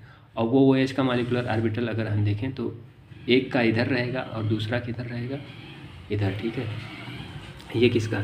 तो ये बॉन्डिंग और एंटी बॉन्डिंग बनेगा, ठीक है, इस प्रकार से, इस प्रकार से, ठीक है। तो यहाँ पर भी देख सकते हैं, यहाँ से इलेक्ट्रॉन पेयर का डोनेशन होगा। देखो यहाँ पर OH के केस में, OH माइनस के केस में जो इलेक्ट्रॉन का डोनेशन है वो यहाँ से होगा, ठीक है। और यहाँ पर देखो OH माइनस के केस में इलेक्ट्रॉन पेयर का डोनेशन यहाँ से होगा एंटी बॉन्डिंग से, ठीक है। तो ये देखो हाई एनर्जी का है, कुल मिलाकर आपको क्या देखना है, ये देखो ये हाई एनर्जी का, तो एनर्जी ज़्यादा है तो डोनेशन ज़्यादा हो जाएगा, ठीक है। तो इस प्रकार से जो ये OH है ये ज़्यादा न्यूक्लियोफिलिक होता है, ठीक है। तो अब मेरा कुछ कुल मिलाकर उद्देश्य क्या है, अल्फा इफेक्ट को समझाना। अल्फा इफेक्ट क्या होता है? किसी न्यूक्लियोफिलिक सेंटर के साथ अगर कोई हेट्रो एटम जुड़ा हो और उस हेट्रो एटम के साथ क्या जुड़ा हो, इलेक्ट्रॉन पेयर जुड़ा हो, ठीक है, तो वो जो न्यूक्लियोफिलिसिटी होती है उस न्यूक्लियोफिलिक सेंटर की बढ़ जाती है, ठीक है। ये घटना क्या कहलाती है? NH2 और ये क्या है? NH माइनस, ठीक है। तो यहाँ पर देखिए ये ज़्यादा ये वाला जो सेंटर है ये न्यूक्लियोफिलिक सेंटर है और इस न्यूक्लियोफिलिक सेंटर के साथ में कौन जुड़ा है? हेट्रो एटम, और इस हेट्रो एटम के पास भी लोन पेयर है। तो ऐसी स्थिति में इसका न्यूक्लियोफिलिक सेंटर का जो न्यूक्लियोफिलिसिटी है वो बढ़ जाता है, ठीक है। ये घटना क्या है? अल्फा इफेक्ट की है, ठीक है। तो ये समझ सकते हैं। उसके बाद में हम ये कुछ एग्जाम्पल दे रखे हैं, ठीक है। अब इसमें बताइए कौन ज़्यादा न्यूक्लियोफिलिक होगा। देखो तो इसका जो इलेक्ट्रॉन है वो रेजोनेंस में जाएगा और ये भी रेजोनेंस में जाएगा, ठीक है। तो कंडीशन तो दोनों के लिए सेम है, ये भी रेजोनेंस में जाएगा, ये भी रेजोनेंस में जाएगा। तो अब कैसे बताओगे कौन ज़्यादा न्यूक्लियोफिलिक है? तो मैंने बताया है कि चार्ज, ठीक है। यहाँ पर कितना चार्ज है? 0 चार्ज है और यहाँ पर 1 चार्ज है, तो चार्ज हाई है तो न्यूक्लियोफिलिसिटी हाई, ठीक है। यहाँ पर देखो, यहाँ पर 1 चार्ज है, यहाँ पर कोई चार्ज नहीं है, न्यूक्लियोफिलिसिटी हाई है। यहाँ पर देखो चार्ज सब जगह है, तो अब न्यूक्लियोफिलिसिटी कैसे बताओगे? तो अब बताओगे डाउन द ग्रुप जो है वो न्यूक्लियोफिलिसिटी इंक्रीज होती है क्योंकि पोलराइजेबिलिटी जो है वो इंक्रीज होती है, ठीक है। तो देखो ये वो और फिर यस और फिर यस ही ऐसे नीचे आ रहे हैं ना। तो जब नीचे आएंगे यहाँ पर वो है और फिर यस है और फिर एस ही है, तो ऊपर से नीचे आने पर साइज़ बढ़ती है, पहले O की साइज़, फिर S की साइज़, फिर SE की साइज़। तो साइज़ ज़्यादा है तो पोलराइजेबिलिटी ज़्यादा है, पोलराइजेबिलिटी ज़्यादा है तो न्यूक्लियोफिलिसिटी ज़्यादा हो जाएगी। देखो रेजोनेंस में तो सब है, ये भी रेजोनेंस में जाएगा, ये भी रेजोनेंस में जाएगा, ये भी रेजोनेंस में जाएगा। तो देखिए यहाँ पर साइज़ जो है ये सबसे बड़ी है। और यहाँ पर 2 रीजन बता सकते हैं न्यूक्लियोफिलिसिटी का। देखो ये 2p है और ये 2p के साथ ओवरलैप करेगा, यहाँ पर 2p ओवरलैपिंग होगी और यहाँ पर 3s2p और यहाँ पर 4s2p। तो ये ओवरलैपिंग उतनी अच्छी नहीं हो पाएगी, अर्थात ये उतना ज़्यादा रेजोनेंस भी नहीं करेगा। मैक्सिमम रेजोनेंस है और दूसरा इसकी इलेक्ट्रोनेगेटिविटी सबसे ज़्यादा है, ठीक है। तो इलेक्ट्रोनेगेटिविटी भी सबसे ज़्यादा है और रेजोनेंस भी सबसे ज़्यादा है, इसलिए ये जो इलेक्ट्रॉन पेयर है उतना आसानी से डोनेशन में नहीं जाएगा, तो इसकी न्यूक्लियोफिलिसिटी सबसे कम, ठीक है। उसके बाद में ये देखो 3s और 2p है, यहाँ पर जो कार्बन का 2p ऑर्बिटल और s का 3p ऑर्बिटल जो है उसमें इलेक्ट्रॉन है और ये रेजोनेंस होगा। तो यहाँ पर 2p 3s ओवरलैपिंग है, कौन सी ओवरलैपिंग है? 2p 3s, ठीक है। और यहाँ पर 2p 4s ओवरलैपिंग, तो ये 3p 2p और 3p ओवरलैपिंग है, ठीक है। और यहाँ पर 2p 4p ओवरलैपिंग है। तो ये जो ओवरलैपिंग होती है सबसे कम होती है, अर्थात ये जो है ये नेगेटिव चार्ज बहुत ही कम रेजोनेंस में जाएगा, ठीक है, ना के बराबर रेजोनेंस में जाएगा। तो ऐसी स्थिति में रेजोनेंस में नहीं जा रहा है और दूसरा क्या है, इसकी साइज़ सबसे बड़ी है, तो साइज़ सबसे बड़ी है और रेजोनेंस में भी नहीं जा रहा है, ये यहीं पर रुका हुआ है और दूसरा साइज़ भी सबसे ज़्यादा है, पोलराइजेशन भी सबसे ज़्यादा होगा, तो यहाँ पर ये जो है सबसे ज़्यादा न्यूक्लियोफिलिक होगा, ठीक है। तो इस प्रकार से न्यूक्लियोफिलिसिटी का इंक्रीजिंग आर्डर हम समझ सकते हैं, ठीक है। ये क्या है? न्यूक्लियोफिलिसिटी का इंक्रीजिंग आर्डर, ठीक है। तो ये चीज़ यहाँ पर भी वही चीज़ है, ठीक है। यहाँ पर देखो ये क्या है? सिलिकॉन, फास्फोरस, सल्फर, क्लोरीन, ठीक है। तो देखो ये क्या है? ये सेम पीरियड में है, ये सब किस पीरियड के हैं? थर्ड के, ठीक है। कहाँ के हैं? थर्ड के। तो थर्ड में बाएं से दाएं जाएंगे तो इलेक्ट्रोनेगेटिविटी बढ़ जाएगी, और अगर इलेक्ट्रोनेगेटिविटी बढ़ती जाएगी तो न्यूक्लियोफिलिसिटी कम होती जाएगी। तो ऐसी स्थिति में इसकी न्यूक्लियोफिलिसिटी सबसे ज़्यादा, फिर इसकी, ठीक है। ये सब थर्ड पीरियड के हैं, और मैंने कहा है पीरियड में बाएं से दाएं जाएंगे तो इलेक्ट्रोनेगेटिविटी बढ़ेगी, और अगर इलेक्ट्रोनेगेटिविटी बढ़ेगी तो वहाँ से इलेक्ट्रॉन पेयर का डोनेशन उतना आसान नहीं होगा, और अगर इलेक्ट्रॉन पेयर का डोनेशन उतना आसान नहीं होगा, ठीक है, तो ऐसी स्थिति में जो न्यूक्लियोफिलिसिटी है वो कम होती जाएगी। तो बाएँ से दाएँ जाने पर न्यूक्लियोफिलिसिटी क्या होती है, कम होती है इन सेम पीरियड, ठीक है, बिकॉज इलेक्ट्रोनेगेटिविटी इंक्रीजेस, ठीक है। और इलेक्ट्रोनेगेटिविटी इंक्रीजेस तो इलेक्ट्रॉन पेयर डोनेशन उतना आसानी से नहीं हो पाएगा। हम समझ सकते हैं, पहले सिलिकॉन होता है, फिर फास्फोरस, फिर सल्फर, फिर क्लोरीन, ये सब 3 पीरियड में आते हैं, ठीक है। तो देखो बाएं से दाएं जाते हैं तो इलेक्ट्रोनेगेटिविटी आप लोग पढ़ चुके हैं, बाएं से दाएं जाने पर इलेक्ट्रोनेगेटिविटी जो है वो बढ़ती जाती है, और अगर इलेक्ट्रोनेगेटिविटी बढ़ती जाएगी तो वहाँ पर न्यूक्लियोफिलिसिटी क्या हो जाएगी, कम हो जाएगी, ठीक है। क्योंकि इलेक्ट्रोनेगेटिविटी बढ़ेगी तो वो इलेक्ट्रॉन पेयर का डोनेशन उतना आसानी से नहीं होने पाएगा, ठीक है, तो वहाँ पर न्यूक्लियोफिलिसिटी कम हो जाएगी, और अगर न्यूक्लियोफिलिसिटी कम हो जाएगी तो ऐसी स्थिति में वो क्या होगा, वो बैड न्यूक्लियोफाइल होगा, ठीक है। तो अब उसके बाद में इफेक्ट ऑफ हाइब्रिडाइजेशन का क्या इफेक्ट है, ठीक है। तो ये चीज़ जान लीजिए, हम ये कार्बन के केस में समझ सकते हैं, ठीक है। अगर यस करेक्टर ज़्यादा होगा, यहाँ पर लिखा है if S character increases in carbon atom then electronegativity increases, और अगर इलेक्ट्रोनेगेटिविटी इंक्रीज हो जाएगी तो न्यूक्लियोफिलिसिटी क्या होगी, डिक्रीज हो जाएगी, ठीक है, न्यूक्लियोफिलिसिटी इंक्रीज नहीं होगी, ये चीज़। इफ़ यस करेक्टर इंक्रीजेज, ठीक है, if S character increase in carbon, ठीक है, एटम, ठीक है, then electronegativity increase, and if electronegativity increase then nucleophilicity decrease, क्योंकि आप जानते हैं जो न्यूक्लियोफिलिसिटी होती है वो इलेक्ट्रोनेगेटिविटी के इन्वर्सली प्रोपोर्शनल होती है। अगर इलेक्ट्रोनेगेटिविटी बढ़ेगी तो इलेक्ट्रॉन पेयर का डोनेशन उतना आसान नहीं होगा, और डोनेशन उतना आसान नहीं होगा इसका मतलब उसकी न्यूक्लियोफिलिसिटी कम हो जाएगी, ठीक है। तो हम समझ सकते हैं कि अगर कोई 3 कार्बन हैं अलग अलग, ठीक है, एक का हाइब्रिडाइजेशन sp3 है, दूसरा sp2, तीसरा sp है। अब अगर इलेक्ट्रॉन पेयर का डोनेशन हो रहा है, ठीक है, तो अगर यस करेक्टर बढ़ेगा तो इलेक्ट्रॉन पेयर का डोनेशन उतना आसान नहीं होगा, ठीक है, और अगर इलेक्ट्रॉन पेयर का डोनेशन उतना आसान नहीं होगा तो वहाँ पर न्यूक्लियोफिलिसिटी क्या हो जाएगी, कम हो जाएगी, ठीक है। तो यहाँ पर समझ सकते हैं, देखो यहाँ पर जो ये कार्बन है ये भी न्यूक्लियोफाइल, ये भी न्यूक्लियोफाइल, ये भी न्यूक्लियोफाइल, क्यों, क्योंकि सबके पास पेयर ऑफ इलेक्ट्रॉन है डोनेट करने के लिए, ठीक है। लेकिन यहाँ का जो कार्बन है ये sp3 हाइब्रिडाइड है, और यहाँ का कार्बन sp2 हाइब्रिडाइड है, और यहाँ का कार्बन sp हाइब्रिडाइड है, ठीक है। तो यस करेक्टर इंक्रीज कर रहा है तो इलेक्ट्रोनेगेटिविटी क्या कर रही है, इंक्रीज कर रही है, ठीक है। ये क्या है, इलेक्ट्रोनेगेटिविटी क्या कर रही है, इधर से इधर जाने पर इंक्रीज कर रही है कि नहीं है। और अगर इलेक्ट्रोनेगेटिविटी इंक्रीज कर रही है तो न्यूक्लियोफिलिसिटी क्या कर रही है, न्यूक्लियोफिलिसिटी डिक्रीज कर रही है। तो कहने का मतलब यहाँ पर एस करेक्टर सबसे कम है, यहाँ पर देखो यहाँ पर कितना है, sp3 है, यहाँ पर p3 है, p3 टाइम है इसका, और यहाँ पर p यस का p जो है यस का दो गुना है, और यहाँ पर p यस आपस में बराबर है। तो देखो p करेक्टर बढ़ रहा है, ठीक है, p करेक्टर बढ़ेगा इसका मतलब यस करेक्टर कम हो जाएगा, ठीक है, या फिर इसको 100% मान लें, ठीक है। तो यहाँ पर यस करेक्टर कितना है, ठीक है, अगर 100% मान लें, ठीक है, तो यस p की बात करें, ठीक है, अगर p 3 है और यस 1 है तो कितना हुआ, टोटल 4 पार्ट हुआ, 4 पार्ट को ये 100 जो है बराबर बराबर मिलेगा, तो कितना मिलेगा, 25, 25, 25 और 25, ठीक है। तो सबको 25 25 मिला, तो sp3 के केस में s को 25 मिला है, ठीक है, और p को 75 मिला है। sp2 के केस में 100 है तो यहाँ पर s को 33 मिलेगा, और p को कितना मिलेगा, 66 मिलेगा, और यहाँ पर sp है तो यहाँ पर यस को 50 मिलेगा और p को 50 मिलेगा, ठीक है। तो देखो यस करेक्टर इंक्रीज कर रहा है, और यस करेक्टर इंक्रीज कर रहा है इसका मतलब इलेक्ट्रोनेगेटिविटी इंक्रीज कर रही है, और अगर इलेक्ट्रोनेगेटिविटी इंक्रीज कर रही है इसका मतलब न्यूक्लियोफिलिसिटी डिक्रीज कर रही है, ठीक है। तो यहाँ पर हम ये आर्डर लगाएंगे न्यूक्लियोफिलिसिटी का, ये क्या है, ये क्या है, डिक्रीजिंग आर्डर ऑफ न्यूक्लियोफिलिसिटी, क्या है, डिक्रीजिंग आर्डर ऑफ न्यूक्लियोफिलिसिटी, ठीक है। तो ये चीज़ आप समझ सकते हैं, ठीक है। तो आप इतना स्क्रीनशॉट ले लीजिए, ठीक है।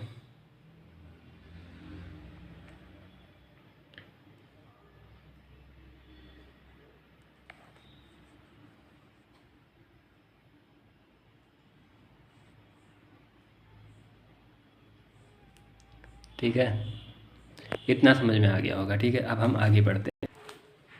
यहाँ पर भी देख लीजिए, ये नाइट्रोजन क्या है, sp3 है, क्या है sp3, और ये नाइट्रोजन क्या है sp2 है, और ये नाइट्रोजन क्या है sp है, ठीक है। तो ये भी देखो इलेक्ट्रॉन पेयर रख रहा है, तो ये भी न्यूक्लियोफाइल है, ये भी इलेक्ट्रॉन पेयर रख रहा है, न्यूक्लियोफाइल है, ये भी इलेक्ट्रॉन पेयर रख रहा है, ये भी न्यूक्लियोफाइल है। तो न्यूक्लियोफाइल तीनों है, लेकिन सबसे अच्छा न्यूक्लियोफाइल कौन होगा, ठीक है। तो यहाँ पर देखो, यहाँ पर sp3 है, और यहाँ पर sp2 है, और यहाँ पर sp है, ठीक है। तो यहाँ पर देखिए एस करेक्टर सबसे कम, एस करेक्टर उससे ज़्यादा, एस करेक्टर उसके ज़्यादा, ठीक है। तो जैसे ही एस करेक्टर इंक्रीज करेगा वैसे वैसे न्यूक्लियोफिलिसिटी डिक्रीज करेगी। तो अगर हम इसको फर्स्ट कहें, ठीक है, और इसको सेकंड कहें, और इसको थर्ड कहें, और फिर न्यूक्लियोफिलिसिटी की बात करें, ठीक है, न्यूक्लियोफिलिसिटी तो किसकी सबसे ज़्यादा होगी बताओ। जहाँ पर यस करेक्टर सबसे कम है उसकी न्यूक्लियोफिलिसिटी सबसे ज़्यादा होगी, ठीक है। तो यस करेक्टर यहाँ पर कितना है 25 है, और यहाँ पर कितना है 33 है, और यहाँ पर कितना है 50 है, ठीक है। सबसे कम एस करेक्टर है, इसलिए इसकी न्यूक्लियोफिलिसिटी फर्स्ट की सबसे ज़्यादा होगी, और उसके बाद में 33% यस है तो ये सेकेंड नंबर पर आएगा, और फिर ये जो है यहाँ पर नाइट्रोजन जो है ये थर्ड नंबर पर आएगा, क्योंकि यहाँ पर यस 50% है, ठीक है। तो इस प्रकार से ये न्यूक्लियोफिलिसिटी का करेक्ट आर्डर है, ठीक है। सबसे ज़्यादा फर्स्ट, फिर सेकंड, फिर थर्ड, ठीक है। उसके बाद में हम बात करते हैं लोकेलाइट वीएस डीलोकेलाइट बॉन्ड, ठीक है।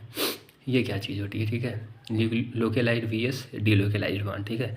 एक आप इलेक्ट्रोनेगेटिविटी से आप, मैंने लेक्चर डाल रखा है इलेक्ट्रोनेगेटिविटी का, वहाँ से आप इलेक्ट्रोनेगेटिविटी जो है वो मैंने डाला है लेक्चर, तो वहाँ से आप इलेक्ट्रोनेगेटिविटी को समझ के आप न्यूक्लियोफिलिसिटी को डिफाइन कर सकते हैं, ठीक है। जैसे मैं कहता हूँ NH3, ठीक है, और C ट्रिपल बॉन्ड CH, इन दोनों में बताओ कौन ज़्यादा न्यूक्लियोफाइल है, कौन बेटर न्यूक्लियोफाइल है, ठीक है। यहाँ पर देखो, ठीक है, कौन ज़्यादा बेटर न्यूक्लियोफाइल है, ठीक है। तो यहाँ पर नॉन बॉन्डिंग डोनेट करेगा, और यहाँ पर क्या डोनेट होगा, यहाँ पर बॉन्डिंग से डोनेट होगा, ठीक है। तो यहाँ पे नॉन बॉन्डिंग वाला तो ज़्यादा बेटर डोनर होता है, ठीक है। तो ये चीज़ है, तो कहने का मतलब इसकी न्यूक्लियोफिलिसिटी ज़्यादा और इसकी न्यूक्लियोफिलिसिटी कम हो जाएगी, ठीक है। ये चीज़ है, ये न्यूक्लियोफाइल ज़्यादा अच्छा है और ये कम अच्छा न्यूक्लियोफाइल है, तो ये न्यूक्लियोफिलिसिटी का आर्डर हो जाएगा, ठीक है। अब उसके बाद में न्यूक्लियोफिलिसिटी को प्रभावित करने वाली जो अगली चीज़ है वो है लोकेलाइट और डीलोकेलाइट बॉन्ड, ठीक है। अगर लोकेलाइट बॉन्ड है, ठीक है, या फिर लोकेलाइट इलेक्ट्रॉन पेयर और डीलोकेलाइट इलेक्ट्रॉन पेयर, ठीक है। तो इलेक्ट्रॉन पेयर अगर डीलोकेलाइट है तो ऐसी स्थिति में वो उतना अच्छा न्यूक्लियोफाइल नहीं होगा। डीलोकेलाइट का मतलब बिजीनेस, ठीक है। अगर बिजीनेस बढ़ जाएगी तो इसका मतलब उसकी अवेलेबिलिटी कम हो जाएगी, अगर अवेलेबिलिटी कम हो जाएगी इसका मतलब उसकी न्यूक्लियोफिलिसिटी क्या हो जाएगी, कम हो जाएगी, ठीक है, ठीक है। तो यहाँ पर देखो, जितने ज़्यादा कॉन्जुगेशन होगा उतने ज़्यादा बिजीनेस बढ़ेगी, और उतनी ज़्यादा बिजीनेस बढ़ेगी उतने ही उसकी न्यूक्लियोफिलिसिटी कम हो जाएगी, क्योंकि अवेलेबिलिटी कम हो जाएगी ना। अब यहाँ पर देखो, ये जो है ये न्यूक्लियोफाइल है, ये क्या है, न्यूक्लियोफाइल है ये, ठीक है। यहाँ से इलेक्ट्रॉन का डोनेशन होगा इलेक्ट्रोफाइल को, ठीक है। तो देखो यहाँ पर ये कॉन्जुगेशन में है, ये यहाँ घूम कर यहाँ पहुँच जाएगा, ठीक है। तो इस प्रकार से ये नेगेटिव चार्ज यहाँ से यहाँ तक क्या करेगा, रेजोनेंस करेगा। और यहाँ पर देखो ये नेगेटिव चार्ज जो है ये न्यूक्लियोफाइल है, लेकिन ये जो है ये यहाँ से यहाँ तक रेजोनेंस करेगा। तो रेजोनेंस ज़्यादा है ना, यहाँ पर रेजोनेंस ज़्यादा है, यहाँ पर रेजोनेंस कम है, ठीक है। तो ये ज़्यादा बिजी है और ये कम बिजी है। ज़्यादा बिजी है तो अवेलेबिलिटी क्या है, कम है, और अगर अवेलेबिलिटी कम है तो न्यूक्लियोफिलिसिटी क्या हो जाएगी, कम हो जाएगी, ठीक है। तो यहाँ पर देखो ये जो है ये बेटर न्यूक्लियोफाइल होगा, और ये जो है इसकी तुलना में वीक न्यूक्लियोफाइल या फिर पुअर न्यूक्लियोफाइल होगा, ठीक है। तो ये चीज़ समझ में आया होगा। अब देखो यहाँ पर डीलोकलाइजेशन यहाँ से यहाँ तक, और यहाँ पर भी डीलोकलाइजेशन यहाँ से यहाँ तक है। अब इन दोनों में तुम्हें बताना है कि कौन ज़्यादा बेटर न्यूक्लियोफाइल है, ठीक है। तो देखो ये जो कॉन्जुगेशन है ये रिजिड सिस्टम में हो रहा है, और ये जो कॉन्जुगेशन है नॉन रिजिड सिस्टम में हो रहा है। तो रिजिड सिस्टम में कॉन्जुगेशन ज़्यादा होता है, नॉन रिजिड सिस्टम में कॉन्जुगेशन कम होता है, ठीक है। अगर कॉन्जुगेशन ज़्यादा होगा तो बिजीनेस ज़्यादा होगी, ठीक है। अगर बिजीनेस ज़्यादा होगी तो न्यूक्लियोफिलिसिटी क्या हो जाएगी, कम हो जाएगी, ठीक है। तो यहाँ पर बिजीनेस ज़्यादा है एज़ कम्पेयर टू दिस, ठीक है। तो ये कहने का मतलब इसका जो न्यूक्लियोफिलिसिटी है वो कम होगा और इसकी न्यूक्लियोफिलिसिटी क्या होगी, ज़्यादा होगी, क्योंकि यहाँ पर डीलोकलाइजेशन इसकी तुलना में कम होगा। क्यों, क्योंकि ये जो है ये नॉन रिजिड सिस्टम है। तो नॉन रिजिड सिस्टम में रिजिड सिस्टम की तुलना में जो रेजोनेंस होता है वो कम होता है, ठीक है। अगर number of conjugating species same है, ठीक है। देखो यहाँ पर कॉन्जुगेटिंग स्पीशीज कितनी है, 1 2 3 4, और यहाँ पर 1 2 3 4, ठीक है। तो यहाँ पर भी 4 और यहाँ पर भी 4। If conjugating species is same, ठीक है, then rigid system has high resonance या फिर high delocalization. If high delocalization, तो ऐसी स्थिति में अवेलेबिलिटी कम हो जाएगी, ठीक है। तो यहाँ पर अगर हम इसको फर्स्ट कहें, इसको सेकंड कहें, इसको थर्ड कहें, तो सबसे ज़्यादा न्यूक्लियोफिलिसिटी किसकी होगी, इसकी होगी। क्यों? क्योंकि इसका रेजोनेंस केवल यहाँ तक है। उसके बाद में इन दोनों की बात करें तो रेजोनेंस दोनों में तो बराबर है, ठीक है, यहाँ से यहाँ तक है। अब देखेंगे कि कहाँ पर ज़्यादा बेटर रेजोनेंस है, तो यहाँ पर बेटर रेजोनेंस है और यहाँ पर उतना बेटर रेजोनेंस नहीं है। क्यों? क्योंकि ये रिजिड सिस्टम है, रिजिड सिस्टम में बेटर रेजोनेंस है। जितने बेटर रेजोनेंस है इसका मतलब उसकी अवेलेबिलिटी उतनी कम है, तो इस निगेटिव चार्ज की अवेलेबिलिटी कम है, इस नेगेटिव चार्ज की अवेलेबिलिटी ज़्यादा है, ठीक है। तो ऐसी स्थिति में फर्स्ट की न्यूक्लियोफिलिसिटी सबसे ज़्यादा, उसके बाद में ये ज़्यादा बिजी है और ये वाला नेगेटिव चार्ज ज़्यादा बिजी है, और ये वाला नेगेटिव चार्ज कम बिजी है, क्योंकि ये रिजिड सिस्टम में रेजोनेंस हो रहा है तो ये ज़्यादा बिजी है, और ये नॉन रिजिड सिस्टम में हो रहा है तो ये कम बिजी है, ठीक है। तो ऐसी स्थिति में थर्ड की न्यूक्लियोफिलिसिटी सेकेंड नंबर पर आएगी और फिर सेकेंड की न्यूक्लियोफिलिसिटी आएगी, ठीक है। तो ये जो है ट्रेंड है किसका, न्यूक्लियोफिलिसिटी का, ठीक है। तो डीलोकलाइजेशन इंक्रीज करेगा तो क्या होगा, तो अवेलेबिलिटी कम हो जाएगी, और अगर अवेलेबिलिटी कम हो जाएगी तो न्यूक्लियोफिलिसिटी कम हो जाएगी, ठीक है। तो ये चीज़। अब उसके बाद में इसमें बात करें, ठीक है, तो देखो ये जो यहाँ पर इलेक्ट्रॉन पेयर है, ठीक है, इन दोनों की बात करें, ठीक है, इसको मैं फर्स्ट कहता हूँ, इसको हम सेकेंड कहते हैं, ठीक है। तो इसमें देखो कौन बेटर न्यूक्लियोफाइल है, तो यहाँ से न्यूक्लियोफाइल जो यहाँ से जो है इलेक्ट्रॉन पेयर का डोनेशन होगा, और यहाँ से इलेक्ट्रॉन पेयर का डोनेशन होगा, ठीक है।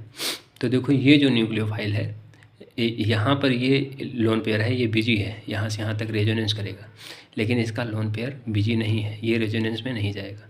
तो अगर रेजोनेंस में नहीं जा रहा है तो इसका मतलब ये लोकलाइज्ड है, और ये रेजोनेंस में जा रहा है, इसका मतलब ये क्या है, ये वाला क्या है, डीलोकलाइज्ड है। क्या है?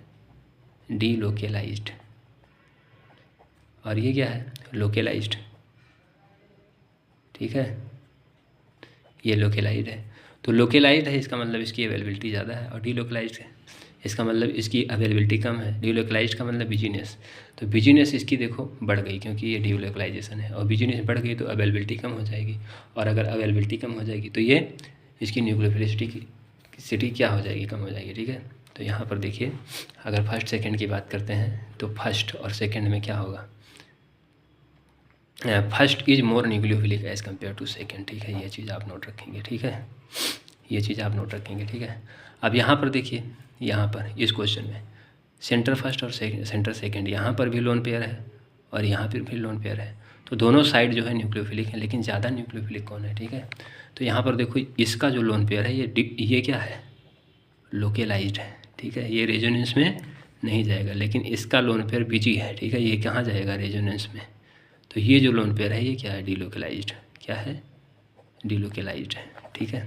तो कहने का मतलब 1 जो है ये डीलोकलाइज्ड है, इसका मतलब इसकी न्यूक्लियोफिलिसिटी कम होगी, और 2 क्या है, लोकलाइज्ड है, इसका मतलब इसकी न्यूक्लियोफिलिसिटी ज़्यादा होगी, क्योंकि ये लोकलाइज्ड है, इसका मतलब इसकी अवेलेबिलिटी ज़्यादा है, और डीलोकलाइज्ड है, इसका मतलब इसकी अवेलेबिलिटी कम है। तो ऐसी स्थिति में आप क्या समझ सकते हैं, 2 की न्यूक्लियोफिलिसिटी फर्स्ट से ज़्यादा है, ठीक है, because first second is localized, and if this is localized then this is available, and if this is delocalized then this is busy, and if this is busy then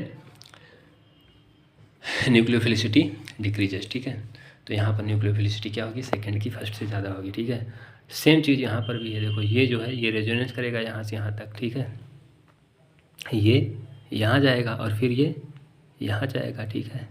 तो देखो ये lone pair busy है और ये lone pair busy नहीं है, ये कहीं नहीं जाएगा, तो इसकी न्यूक्लियोफिलिसिटी क्या होगी, यहाँ पर अगर न्यूक्लियोफिलिसिटी की बात करें तो देखो ये 1 नंबर और ये सेकंड नंबर, तो सेकंड की न्यूक्लियोफिलिसिटी ज़्यादा और फर्स्ट की न्यूक्लियोफिलिसिटी कम है, ठीक है। यहाँ पर भी सेम चीज़, देखो ये जो है ये लोन पेयर डीलोकलाइज्ड है, यहाँ से रेजोनेंस करेगा, और ये लोन पेयर डीलोकलाइज्ड नहीं है, ठीक है। तो ऐसी स्थिति में जो फर्स्ट है उसकी न्यूक्लियोफिलिसिटी कम हो जाएगी और सेकंड की न्यूक्लियोफिलिसिटी क्या होगी, ज़्यादा होगी। इसको हम क्या कहते हैं, DBN, और इसको हम क्या कहते हैं, DBU। बहुत अच्छे बेस हैं जो ऑर्गेनिक केमिस्ट्री में यूज किए जाते हैं, ठीक है। DBU और DBN इन दोनों का स्ट्रक्चर आप याद रखेंगे, ठीक है। उसके बाद में बात करता हूँ कि न्यूक्लियोफिलिसिटी को कौन प्रभावित करता है, तो वो सॉल्वेंट भी न्यूक्लियोफिलिसिटी को प्रभावित करता है, ठीक है। सॉल्वेंट भी न्यूक्लियोफिलिसिटी को प्रभावित करता है, ठीक है। तो देखिए सॉल्वेंट जो है ये मुख्यतः 2 प्रकार के होते हैं, पहला पोलर सॉल्वेंट और दूसरा नॉन पोलर सॉल्वेंट, ठीक है। नॉन पोलर सॉल्वेंट क्या होता है, हेक्सेन, ठीक है। हेक्सेन या फिर CCl4, ये सब क्या है, नॉन पोलर सॉल्वेंट है, ठीक है। तो इनका डाइपोल मोमेंट जो होता है 0 होता है और ये उतना ज़्यादा रिएक्शन मैकेनिज्म में यूज नहीं किए जाते हैं, ठीक है। तो यूज कौन सा किया जाता है, यूज किया जाता है पोलर सॉल्वेंट, ठीक है। तो पोलर सॉल्वेंट जो होता है इसका जो डाइपोल मोमेंट होता है 0 नहीं होता है, ठीक है।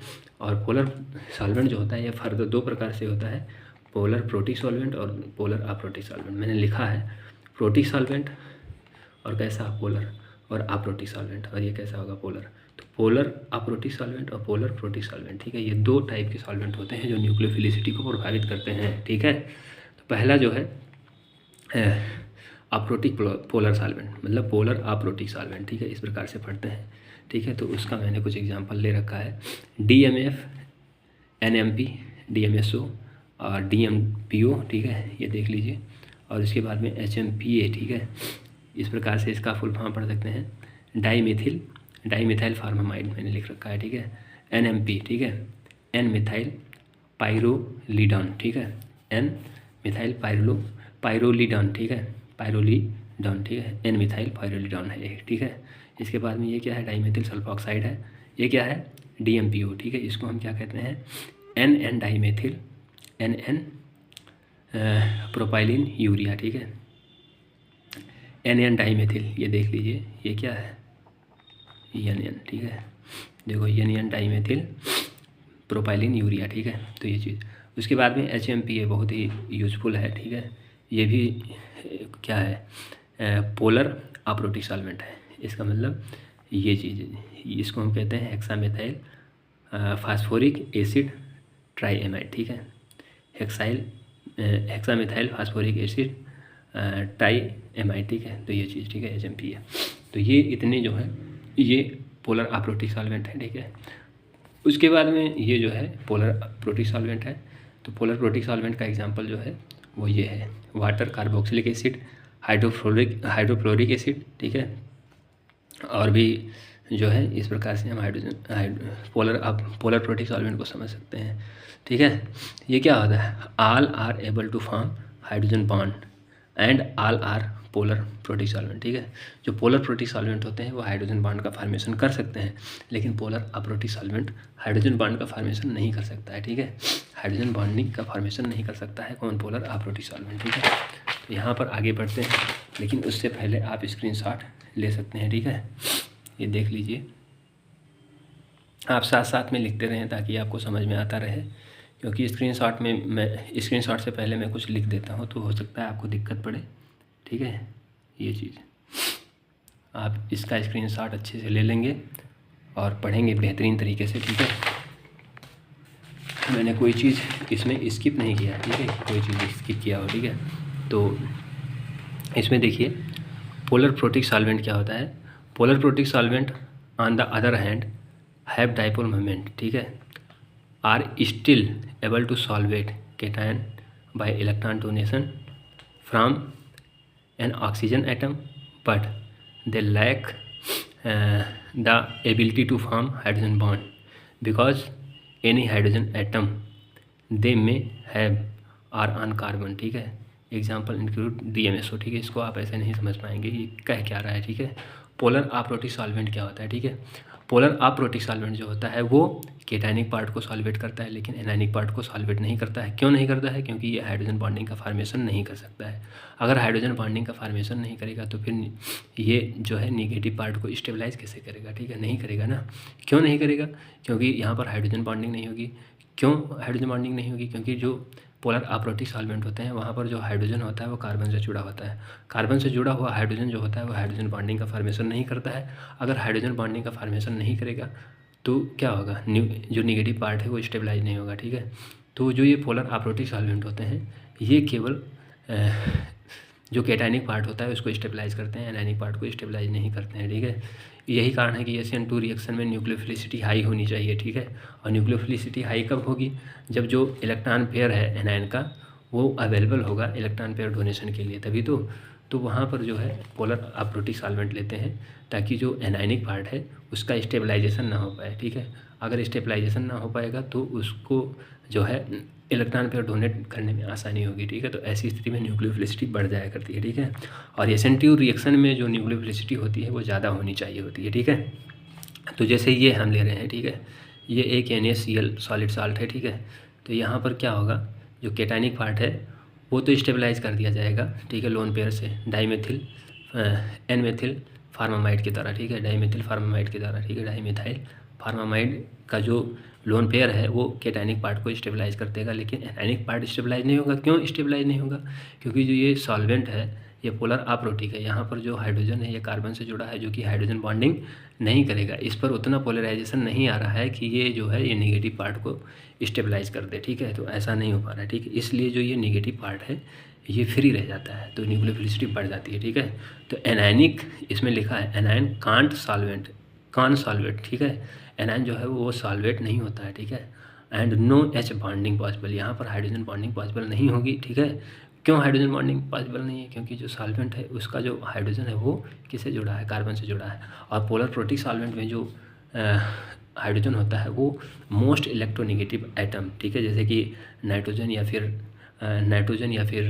ऑक्सीजन या फिर फ्लोरीन से जुड़ा होता है, ठीक है। तो वो हाइड्रोजन बॉन्डिंग करते हैं, हाइड्रोजन पर उतना पॉजिटिव चार्ज आ जाता है जो नेगेटिव आयन को भी स्टेबलाइज कर सकता है, ठीक है। तो पोलर अप्रोटिक सॉल्वेंट जो होता है वो केवल एनायनिक पार्ट को सॉल्वेट करता है, लेकिन पोलर प्रोटिक सॉल्वेंट जो होता है वो एनायनिक और कैटायनिक दोनों पार्ट को सॉल्वेट कर देता है, क्योंकि जो पोलर प्रोटिक सॉल्वेंट होता है उसमें हाइड्रोजन पर उतनी ज़्यादा पोलरिटी आ जाती है, उतना ज़्यादा पॉजिटिव चार्ज आ जाता है कि वो नेगेटिव पार्ट को भी स्टेबलाइज कर देता है। और पॉजिटिव पार्ट तो स्टेबलाइज हो ही जाएगा, किससे? ऑक्सीजन के लोन पेयर की तरह या फिर नाइट्रोजन के लोन पेयर की तरह या फिर फ्लोरीन के लोन पेयर की तरह, ठीक है।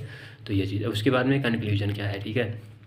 तो कंक्लूजन ये है कि पोलर प्रोटिक सॉल्वेंट जो होता है solvate cation and anion both the parts stabilize by polar protic solvent, but polar aprotic solvent क्या करता है? This solvate only cation but not anion, ये केटायन को तो सॉल्वेट करता है लेकिन एनायन को सॉल्वेट नहीं करता है, ठीक है। तो यही कंक्लूजन है, ठीक है।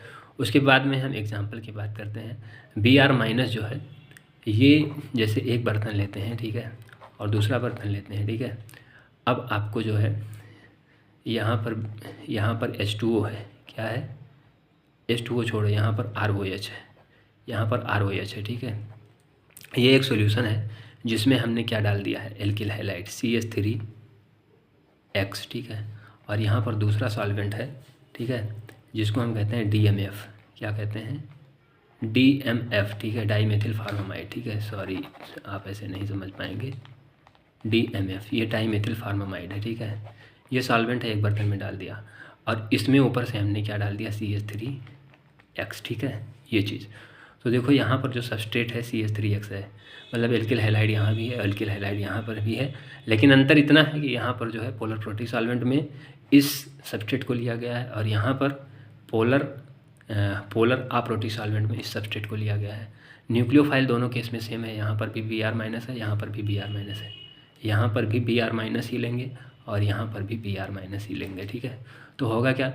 आप पढ़ चुके हैं कि जो ये क्या है, DMF क्या है? पोलर अप्रोटिक सॉल्वेंट है। और पोलर अप्रोटिक सॉल्वेंट जो है होता है वो एनायनिक पार्ट को स्टेबलाइज नहीं करता है, ठीक है, केवल कैटायनिक पार्ट को स्टेबलाइज करता है, ठीक है। यहाँ पर पार्शियल पॉजिटिव होगा, यहाँ पर पार्शियल नेगेटिव होगा, यहाँ पर पार्शियल पॉजिटिव, यहाँ पर पार्शियल नेगेटिव, ठीक है। और पोलर प्रोटिक सॉल्वेंट जो होता है नेगेटिव पार्ट और पॉजिटिव पार्ट दोनों पार्ट को स्टेबलाइज करता है, ठीक है। तो ये भी स्टेबलाइज होगा, ठीक है। तो इस पार्ट में जो आपका न्यूक्लियोफाइल है वो स्टेबलाइज हो जाएगा और इस पार्ट में आपका न्यूक्लियोफाइल स्टेबलाइज नहीं होगा, क्योंकि इस पार्ट में क्या है? पोलर अप्रोटिक सॉल्वेंट, और पोलर अप्रोटिक सॉल्वेंट जो होता है न्यूक्लियोफाइल को स्टेबलाइज नहीं करता है, ठीक है। और यहाँ इस पार्ट में क्या है? इस पार्ट में है पोलर प्रोटिक सॉल्वेंट जो कि न्यूक्लियोफाइल को भी स्टेबलाइज कर देता है, ठीक है। तो जब ये सॉल्वेट हो जाएगा, ठीक है, यहाँ पर सॉल्वेशन किसका होगा? पोलर प्रोटिक सॉल्वेंट के केस में निगेटिव पार्ट और पॉजिटिव पार्ट दोनों पार्ट का सॉल्वेशन हो जाता है, लेकिन पोलर अप्रोटिक सॉल्वेंट में सॉल्वेशन केवल पॉजिटिव पार्ट का होता है, एनायनिक पार्ट का नहीं होता है, ठीक है। तो यहाँ पर जब ये सॉल्वेशन नहीं होगा तो ये ईजिली अवेलेबल होगा डोनेशन के लिए, यहाँ पर इसका सॉल्वेशन हो जाएगा, इसका मतलब ये उतना ईजिली अवेलेबल नहीं होगा डोनेशन के लिए, ठीक है। तो यहाँ पर अगर ईजिली अवेलेबल नहीं है, इसका मतलब इसकी न्यूक्लियोफिलिसिटी कम है, और यहाँ पर ईजिली अवेलेबल है डोनेशन के लिए, इसका मतलब इसकी न्यूक्लियोफिलिसिटी ज़्यादा है। तो यहाँ पर न्यूक्लियोफिलिसिटी जो है वो प्रभावित हो रही है, किससे? सॉल्वेंट से। अगर सॉल्वेंट पोलर प्रोटिक ले लिए तो वही न्यूक्लियोफाइल, ठीक है, स्लो रिएक्ट करता है। और अगर, क्या मैंने कहा, अगर सॉल्वेंट आपका पोलर प्रोटिक हो गया तो वही न्यूक्लियोफाइल स्लो रिएक्ट करता है, और अगर सॉल्वेंट आपका पोलर अप्रोटिक हो गया तो ऐसी स्थिति में वही न्यूक्लियोफाइल ज़्यादा तेज़ी से रिएक्ट करेगा। क्यों? क्योंकि उसका सॉल्वेशन नहीं होगा in case of polar aprotic solvent. और पोलर प्रोटिक सॉल्वेंट के केस में वही न्यूक्लियोफाइल क्यों स्लो रिएक्ट कर रहा है? क्योंकि उसका सॉल्वेशन हो जा रहा है, ठीक है। तो ये चीज़ आप समझ सकते हैं। सॉल्वेशन क्या होता है? जैसे ये Br- है, ठीक है, Br- है, ठीक है। तो सॉल्वेशन कब होगा? जब पॉजिटिव स्पीशीज जो हैं इसको चारों तरफ से घेर लें, ठीक है, घेर लें, ठीक है, इस प्रकार से इलेक्ट्रोस्टैटिक फोर्स ऑफ अट्रैक्शन काम करने लगे। तो ये देखो एक बड़ा सा पिंड बन जाएगा, ठीक है। तो ये उतना आसानी से अगर किसी पॉजिटिव सेंटर पर अटैक करना है, ठीक है, तो ये अटैक कर पाएगा? नहीं अटैक कर पाएगा। क्यों? क्योंकि पॉजिटिव स्पीशीज इसको घेर लेती हैं। तो सॉल्वेशन अगर हो गया तो इसका जो इलेक्ट्रॉन पेयर डोनेशन है वो कठिन हो जाएगा, ठीक है। और दूसरा मैं बता दे रहा हूँ, ठीक है। यहाँ पर देखिए जैसे Br- है, ठीक है, अगर इसका सॉल्वेशन ना हो और यहाँ पर आपका इलेक्ट्रोफाइल है, ठीक है, सॉल्वेशन नहीं हो रहा है, तो ये आराम से क्या करेगा? इलेक्ट्रोफाइल पर अटैक कर देगा और बॉन्ड बनाएगा। तो डोनेशन क्या है? ईजी है, डोनेशन ईजी है, इसका मतलब इसकी न्यूक्लियोफिलिसिटी ज़्यादा है। लेकिन अगर Br- सॉल्वेट हो जाए किससे? पॉजिटिव चार्ज आयन से, हाइड्रोजन बॉन्डिंग करके, ठीक है, इस प्रकार से। तो अब अगर इसका इस पर डोनेशन हो तो क्या हो जाएगा? कठिन हो जाएगा, क्योंकि ये बड़ा हो गया, अंदर दबा हुआ है नेगेटिव चार्ज, तो यहाँ से यहाँ बॉन्डिंग कठिन हो जाएगी। तो न्यूक्लियोफिलिसिटी डिक्रीज हो जाती है आफ्टर सॉल्वेशन, ठीक है। तो यही चीज़ है, ठीक है। न्यूक्लियोफिलिसिटी क्यों डिक्रीज होती है? क्योंकि अब आप समझ ही गए होंगे, ठीक है, क्यों? क्योंकि availability of electron pair decreases, ठीक है। तो यहाँ पर ये आप जो है स्क्रीनशॉट ले लीजिए, ठीक है, ठीक है। इसका मतलब आप बस इतना समझिए कि पोलर अप्रोटिक सॉल्वेंट जो होता है वो हाइड्रोजन बॉन्डिंग नहीं करता है, इसलिए वो केवल केटायनिक पार्ट को ही स्टेबलाइज करता है बाई दिस मैनर, ठीक है। हाइड्रोजन बॉन्डिंग क्यों नहीं करता है? क्योंकि जो हाइड्रोजन होता है वो कार्बन से जुड़ा होता है, लेस इलेक्ट्रोनेगेटिव एटम से जुड़ा होता है। अब अगर हाइड्रोजन बॉन्डिंग नहीं करेगा तो फिर क्या होगा? वो फिर स्टेबलाइज नहीं कर पाएगा एनायनिक पार्ट को। अगर एनायनिक पार्ट जो है वो अगर सॉल्वेट नहीं होगा, स्टेबलाइज नहीं होगा, अगर सॉल्वेट नहीं होगा तो फ्री रहेगा, फ्री रहेगा तो इलेक्ट्रोफाइल पर आसानी से अटैक करेगा, और आसानी से अटैक करेगा इसका मतलब न्यूक्लियोफिलिसिटी ज़्यादा हो जाएगी, ठीक है। कंक्लूजन क्या है? पोलर प्रोटिक सॉल्वेंट ये चीज़, ठीक है, इसका भी आप स्क्रीनशॉट कर सकते हैं, ठीक है। अब आगे बढ़ते हैं इन पोलर प्रोटिक सॉल्वेंट, ठीक है। पोलर प्रोटिक सॉल्वेंट में क्या होता है? Down the group nucleophilicity increase because solvation decrease, ठीक है, ये आप समझ लीजिए, ठीक है। अगर मैं कहूँ फ्लोरीन, ठीक है, फ्लोरीन माइनस और Br- ब्रोमीन माइनस, ठीक है, तो देखो यहाँ पर जो फ्लोरीन है इसकी साइज़ जो है, इसकी साइज़ कहीं इतनी है, और ये जो ब्रोमीन है इसकी साइज़ इतनी है। तो निगेटिव चार्ज इस तरह से स्प्रेड हो जाएगा, ठीक है, इस तरह से स्प्रेड हो जाएगा, और यहाँ पर निगेटिव चार्ज इस तरह से स्प्रेड होगा, ठीक है। तो ये डेंस इलेक्ट्रॉन क्लाउड है, ठीक है, डेंस इलेक्ट्रॉन क्लाउड है, तो ये ज़्यादा बड़ा सॉल्वेटेड कॉम्प्लेक्स बनाएगा, ठीक है। इसका सॉल्वेटेड कॉम्प्लेक्स बहुत ज़्यादा बड़ा बनेगा, ठीक है, बहुत ज़्यादा बड़ा बन जाएगा, ठीक है, और ये नेगेटिव चार्ज जो है बहुत अंदर दब जाएगा, ठीक है। तो और यहाँ पर क्या होगा? ये जो चार्ज है ये फैल गया, और फैल गया जब चार्ज तो उतना ज़्यादा सॉल्वेशन नहीं हो पाएगा, क्योंकि अगर चार्ज फैल गया इसका मतलब यूनिट एरिया में जो नेगेटिव चार्ज है वो कम हो जाएगा। तो यूनिट एरिया में नेगेटिव चार्ज कम हो जाएगा तो उतना अच्छा अट्रैक्शन नहीं बनेगा, तो इसका जो सॉल्वेटेड कॉम्प्लेक्स है वो छोटा रहेगा एज़ कम्पेयर टू फ्लोरीन, ठीक है। तो ब्रोमीन का सॉल्वेटेड कॉम्प्लेक्स छोटा रहता है और फ्लोरीन का जो सॉल्वेटेड कॉम्प्लेक्स होता है वो बड़ा रहता है। तो ऐसी स्थिति में इलेक्ट्रोफाइल पर अगर अटैक करना है तो ये उतना आसानी से अटैक नहीं कर पाएगा जितना आसानी से ये अटैक करेगा। क्यों? क्योंकि जो बड़ा आयन होता है उसका सॉल्वेटेड कॉम्प्लेक्स छोटा होता है और छोटे आयन का सॉल्वेटेड कॉम्प्लेक्स बड़ा होता है।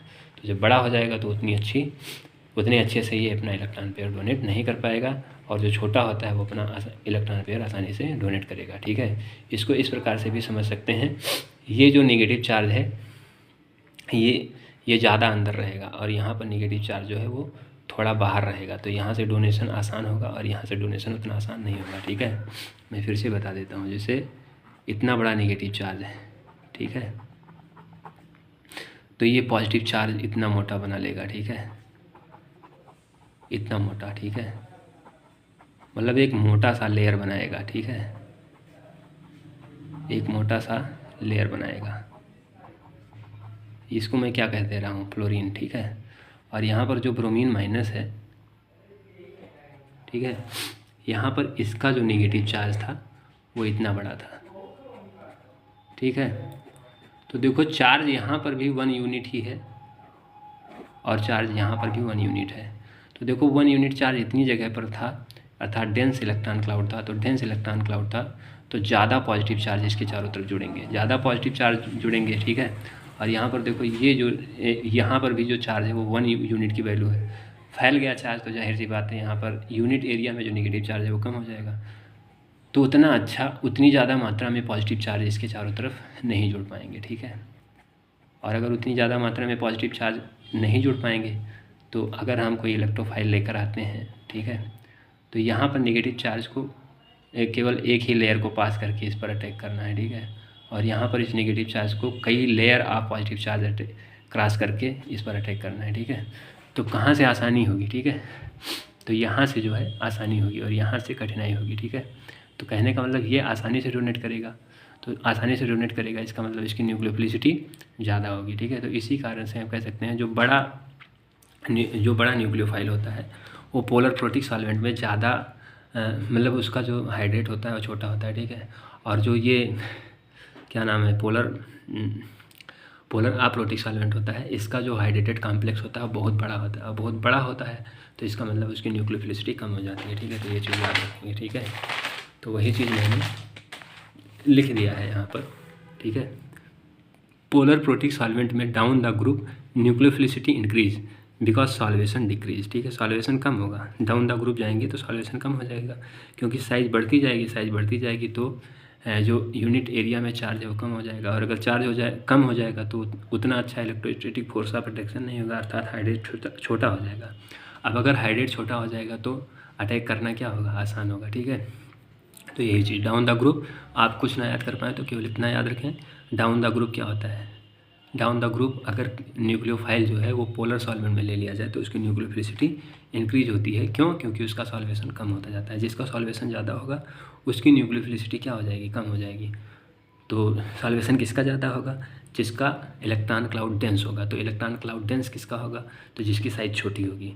तो जो सबसे ऊपर होता है उसकी साइज़ सबसे छोटी होती है, तो सबसे छोटी साइज़ होने के कारण उसका सॉल्वेशन सबसे ज़्यादा होता है। और सॉल्वेशन सबसे ज़्यादा होता है, इसका मतलब नेगेटिव चार्ज का स्टेबलाइजेशन ज़्यादा हो जाता है। अगर नेगेटिव चार्ज का स्टेबलाइजेशन मैक्सिमम हो जाता है तो ऐसी स्थिति में इलेक्ट्रॉन पेयर का डोनेट कर पाना उतना आसान नहीं हो पाता है, ठीक है। तो ऐसी स्थिति में न्यूक्लियोफिलिसिटी डिक्रीज हो जाती है, ठीक है। तो साइज जैसे जैसे बढ़ती जाएगी सॉल्वेशन कम होता जाएगा और न्यूक्लियोफिलिसिटी क्या होगी, इंक्रीज होती जाएगी, ठीक है। तो यही मैंने लिख रखा है यहाँ पर। ये देखो सबसे, ये क्या है, सेकेंड, थर्ड, फोर्थ, फिफ्थ। तो ये देखो second period, third period, fourth period, fifth period, ठीक है। तो पीरियड जैसे जैसे नीचे आ रहे हैं वैसे वैसे साइज बढ़ती जा रही है तो सॉल्वेशन कम होता जा रहा है, तो न्यूक्लियोफिलिसिटी क्या है, इंक्रीज होती जा रही है। यही मैंने लिख दिया है, ठीक है। उसके बाद में हार्ड और सॉफ्ट न्यूक्लियोफाइल का एक कॉन्सेप्ट है जो मैं आपको शेयर करना चाहूँगा। हार्ड न्यूक्लियोफाइल क्या होता है, सॉफ्ट न्यूक्लियोफाइल क्या होता है। तो हार्ड न्यूक्लियोफाइल की पहचान होती है इसकी साइज़ जो होती है वो छोटी होती है, और इस अगर साइज़ छोटी होगी तो जाहिर सी बात है पोलराइजेशन कम होगा, ठीक है। और हाई इलेक्ट्रोनिगेटिविटी होती है, मतलब इलेक्ट्रोनिगेटिविटी ज़्यादा होगी। जो छोटा होगा वो लालची होगा, ठीक है। और लालची होगा इसका मतलब वो अपना इलेक्ट्रॉन पेयर डोनेट नहीं करना चाहेगा, ठीक है। तो कहने का मतलब उसकी इलेक्ट्रोनिगेटिविटी ज़्यादा होगी, ठीक है। उसके बाद में लो एनर्जी ऑफ होमो, ठीक है। तो उसके होमो की एनर्जी, ठीक है, जैसे जब हम मॉलिक्यूलर ऑर्बिटल डायग्राम बनाते हैं, ठीक है, तो एक होमो बनता है, एक लुमो बनता है, ठीक है। तो ये जो हाईएस्ट ऑक्यूपाइड मॉलिक्यूलर ऑर्बिटल होता है उसको हम होमो कहते हैं, ठीक है। इस तरह से अगर यहाँ पर इलेक्ट्रॉन पेयर है, ठीक है, तो इसको हम कहेंगे होमो। और अगर यहाँ पर भी इलेक्ट्रॉन पेयर एक आ गया तो इसको हम कहेंगे होमो। तो हाईएस्ट ऑक्यूपाइड मॉलिक्यूलर ऑर्बिटल उसको हम होमो कहते हैं, ठीक है। तो जिसकी एनर्जी होती है होमो की वो अगर ज़्यादा होती है तो उसको हम कहते हैं कि ये क्या है, हार्ड न्यूक्लियोफाइल है, ठीक है। तो हार्ड न्यूक्लियोफाइल की पहचान क्या है, साइज छोटी होनी चाहिए, पोलराइजेबिलिटी कम होनी चाहिए, इलेक्ट्रोनिगेटिविटी ज़्यादा होनी चाहिए, और फिर होमो की एनर्जी कम होनी चाहिए। जैसे मैं बात करता हूँ NH3, ठीक है। तो NH3 की साइज़ छोटी है, ये एक न्यूक्लियोफाइल है, साइज़ छोटी है, ठीक है। उसके बाद में इसकी जो इलेक्ट्रोनेगेटिविटी है ये ज़्यादा है, ठीक है। और तीसरी बात, अब आप समझ गए, साइज़ छोटी है तो इसकी पोलराइजेबिलिटी भी क्या होगी, कम होगी, ठीक है। और लो एनर्जी ऑफ होमो, अगर इसका मॉलिक्यूलर ऑर्बिटल डायग्राम बनाते हैं तो हम पाते हैं कि इसके जो होमो की एनर्जी है वो क्या है, कम है, ठीक है। उसके बाद में सॉफ्ट न्यूक्लियोफाइल की बात करते हैं। सॉफ्ट न्यूक्लियोफाइल क्या होता है, बिल्कुल हार्ड न्यूक्लियोफाइल का उल्टा। यहाँ पर स्मॉल साइज, तो यहाँ पर सॉफ्ट न्यूक्लियोफाइल की जो साइज़ होती है वो लार्ज होती है। यहाँ पर क्या होता है, लो पोलराइजेबिलिटी होती है, ठीक है। लेकिन यहाँ पर क्या होगी, हाई पोलराइजेबिलिटी होगी। यहाँ पर हाई इलेक्ट्रोनेगेटिविटी होगी, तो यहाँ पर क्या होती है, लो इलेक्ट्रोनेगेटिविटी होती है। यहाँ पर हाई एनर्जी ऑफ होमो होती है। जैसे मैं SH की बात करता हूँ, SH2, तो ये एक न्यूक्लियोफाइल है, लेकिन ये इसकी साइज़ क्या है, ज़्यादा है। तो साइज़ ज़्यादा है तो पोलराइजेबिलिटी ज़्यादा होगी। तो साइज़ भी ज़्यादा है, पोलराइजेबिलिटी भी ज़्यादा है, और इसकी इलेक्ट्रोनेगेटिविटी भी कम होती है, ठीक है। और अगर हम इसका मॉलिक्यूलर ऑर्बिटल डायग्राम बनाते हैं तो हम पाते हैं कि इसकी होमो की एनर्जी कम होती है, ठीक है। तो कुल मिलाकर ये किस कंडीशन को फॉलो कर रहा है, सॉफ्ट न्यूक्लियोफाइल की कंडीशन को, ठीक है। तो ये चीज़, अब जैसे जैसे साइज़ बढ़ती जाएगी वैसे वैसे सॉफ्टनेस बढ़ती जाएगी, ठीक है। तो यहाँ पर देख सकते हैं जो 2p है उसको जनरली हार्ड न्यूक्लियोफाइल कहा जाता है, ठीक है। सेकेंड पीरियड के एलिमेंट को जनरली हार्ड न्यूक्लियोफाइल कहा जाता है। थर्ड पीरियड, फोर्थ पीरियड और फिफ्थ पीरियड के न्यूक्लियोफाइल को हम जनरली सॉफ्ट न्यूक्लियोफाइल कहते हैं, ठीक है। तो ये थर्ड पीरियड, फोर्थ पीरियड और फिफ्थ पीरियड, तो ये भी न्यूक्लियोफाइल है, लेकिन ये क्या है, सॉफ्ट है। और देखो third period, fourth period, fifth period, ठीक है। इसमें अगर इसमें अगर सॉफ्टनेस की बात करें कि सबसे ज़्यादा सॉफ्ट कौन होगा, तो जिसकी साइज़ सबसे ज़्यादा होगी वो सबसे ज़्यादा सॉफ्ट होगा, ठीक है। तो यहाँ पर यूजुअली 1 2 3 क्या है, सॉफ्ट है, ठीक है। अगर सॉफ्टनेस की बात करें तो सबसे ज़्यादा सॉफ्ट ये होगा, फिर ये, ठीक है। कौन, ये सबसे ज़्यादा, फिर ये, ठीक है। तो ये सॉफ्टनेस होती है, ठीक है। उसके बाद में हम बात करते हैं अल्फ़ा इफेक्ट, जो, ठीक है। अल्फ़ा इफेक्ट के कारण भी सॉफ्टनेस इंक्रीज हो जाती है, ठीक है। अल्फ़ा इफेक्ट, जहाँ पर अल्फ़ा इफेक्ट लगेगा वो सॉफ्ट हो जाएगा। तो यहाँ पर देखो अल्फ़ा इफेक्ट लग रहा है, यहाँ पर अल्फ़ा इफेक्ट नहीं लग रहा है, ठीक है। इसमें अगर हम सॉफ्टनेस की बात करते हैं, ठीक है, तो फर्स्ट, सेकेंड, थर्ड ये हार्ड माना जाता है जनरली, ठीक है। उसके बाद में यहाँ पर बात करें, सॉफ्टनेस सबसे ज़्यादा इसकी, फिर इसकी, इसकी भी थोड़ी बहुत सॉफ्टनेस है, लेकिन ये क्या है, हार्ड की कैटेगरी में आता है, ठीक है। उसके बाद में अल्फ़ा इफेक्ट जहाँ पर लगता है वो सॉफ्ट हो जाता है, ठीक है। तो ये तो हार्ड है, लेकिन ये क्या है, सॉफ्ट है, ठीक है। ये क्या है, सॉफ्ट है। तो ये ज़्यादा सॉफ्ट है और ये हार्ड है, ठीक है। और इसकी न्यूक्लियोफिलिसिटी भी ज़्यादा होती है, ठीक है। इसकी न्यूक्लियोफिलिसिटी भी ज़्यादा होती है, ठीक है। यहाँ पर न्यूक्लियोफिलिसिटी की बात करें, ठीक है, तो देखो न्यूक्लियोफिलिसिटी तो सबसे ज़्यादा इसकी की होगी, क्यों, क्योंकि ये फर्स्ट पीरियड, ये सेकेंड, ये थर्ड, ये फोर्थ। ये देखो ऑक्सीजन सेकेंड पीरियड का, सल्फ़र थर्ड पीरियड का और सेलेनियम फोर्थ पीरियड का। तो down the group size increases then polarizability increases, if polarizability increases then nucleophilicity increases, ठीक है। तो यहाँ पर न्यूक्लियोफिलिसिटी का ये करेक्ट आर्डर है, ठीक है। सॉफ्टनेस की बात करें तो साइज बढ़ने के साथ सॉफ्टनेस बढ़ती जाती है, तो इसकी साइज सबसे ज़्यादा है, फिर इसकी, तो ये सॉफ्टनेस का करेक्ट आर्डर है। किसी चीज़ को आप 100% सॉफ्ट या फिर 100% हार्ड नहीं कह सकते हैं, ठीक है। ये सब रेस्पेक्टिव टर्म होती है, ठीक है। तो जो जैसा होता है वो उसके साथ जुड़ना पसंद करता है, ठीक है। जो जितना ज़्यादा हार्ड होगा वो उतना ज़्यादा हार्ड के साथ जुड़ना पसंद करेगा, और जो जितना ज़्यादा सॉफ्ट होगा वो उतना ज़्यादा सॉफ्ट के साथ जुड़ना पसंद करता है, ठीक है। तो ये चीज़ अब यहाँ पर बात करते हैं, ठीक है। तो ये भी किस कैटेगरी में आता है, एल्कीन, सॉफ्ट न्यूक्लियोफाइल की कैटेगरी में आता है। बेंजीन जो होता है सॉफ्ट न्यूक्लियोफाइल की कैटेगरी में आता है। यहाँ पर देखो एक ऑक्सीजन साइट है, ठीक है, इलेक्ट्रॉन डोनेशन के लिए, और दूसरा कार्बन साइट है डोनेशन के लिए, ठीक है। तो ऑक्सीजन साइट जो है ये मोर इलेक्ट्रोनेगेटिव होती है, ठीक है। तो मोर इलेक्ट्रोनेगेटिव होने के कारण ये जो है ये हार्ड साइट होती है। कार्बन जो होता है बहुत ही लेस इलेक्ट्रोनेगेटिव होता है, ठीक है। इसलिए इसको हम सॉफ्ट साइट की कैटेगरी में रखते हैं, ठीक है। जो अगर हम कोई इलेक्ट्रोफाइल लेते हैं, ठीक है, इलेक्ट्रोफाइल 2 प्रकार का लेते हैं, ठीक है। ये क्या है, सॉफ्ट, और ये क्या है, हार्ड है, ठीक है। तो अगर हार्ड इलेक्ट्रोफाइल ले लिया जाए, ठीक है, तो हार्ड इलेक्ट्रोफाइल के साथ ये जुड़ेगा, और अगर सॉफ्ट इलेक्ट्रोफाइल ले लिया जाए तो ये जुड़ेगा, ठीक है, ये वाला, ठीक है, ये चीज़। तो यहाँ पर देखिए, यहाँ पर 2 साइड है, एक ये हाई इलेक्ट्रोनेगेटिविटी, नाइट्रोजन की इलेक्ट्रोनेगेटिविटी बहुत ज़्यादा है तो ये हार्ड है, ठीक है। और ये देखो कार्बन की इलेक्ट्रोनेगेटिविटी इसकी तुलना में बहुत कम है, इसलिए क्या है, सॉफ्ट है, और साथ में नेगेटिव चार्ज भी है कार्बन पर, इसलिए बहुत ही सॉफ्ट है, ठीक है। तो उसके बाद में हम बात करते हैं एक रिएक्शन, ठीक है।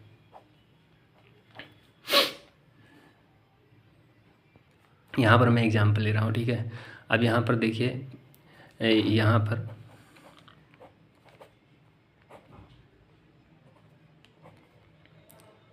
दोनों रेजोनेटिंग स्ट्रक्चर में बना देता हूँ, ठीक है। अब यहाँ पर देखो ये बहुत हार्ड सेंटर है, तो यहाँ पर जो ये न्यूक्लियोफाइल है ये हार्ड है, तो डायरेक्ट कहाँ से अटैक होगा, यहाँ से अटैक होगा, ठीक है। तो हार्ड देखो हार्ड पर अटैक कर रहा है, ठीक है। हार्ड क्या कर रहा है, हार्ड पर अटैक कर रहा है, ठीक है। लेकिन यहाँ पर ये क्या है, सॉफ्ट सेंटर है, तो यहाँ पर सॉफ्ट सेंटर से अटैक होगा, ठीक है। तो वही मैंने कहा है, जो हार्ड सेंटर होता है वो हार्ड सेंटर के साथ जुड़ता है, सॉफ्ट सेंटर जो होता है वो सॉफ्ट सेंटर के साथ जुड़ता है, ठीक है। तो ये चीज़ ये हम आने वाली क्लासेस में चर्चा करेंगे। अगला जो क्लास होगा वो इलेक्ट्रोफिलिसिटी पर होगा। तो आज के लेक्चर में बस यहीं तक।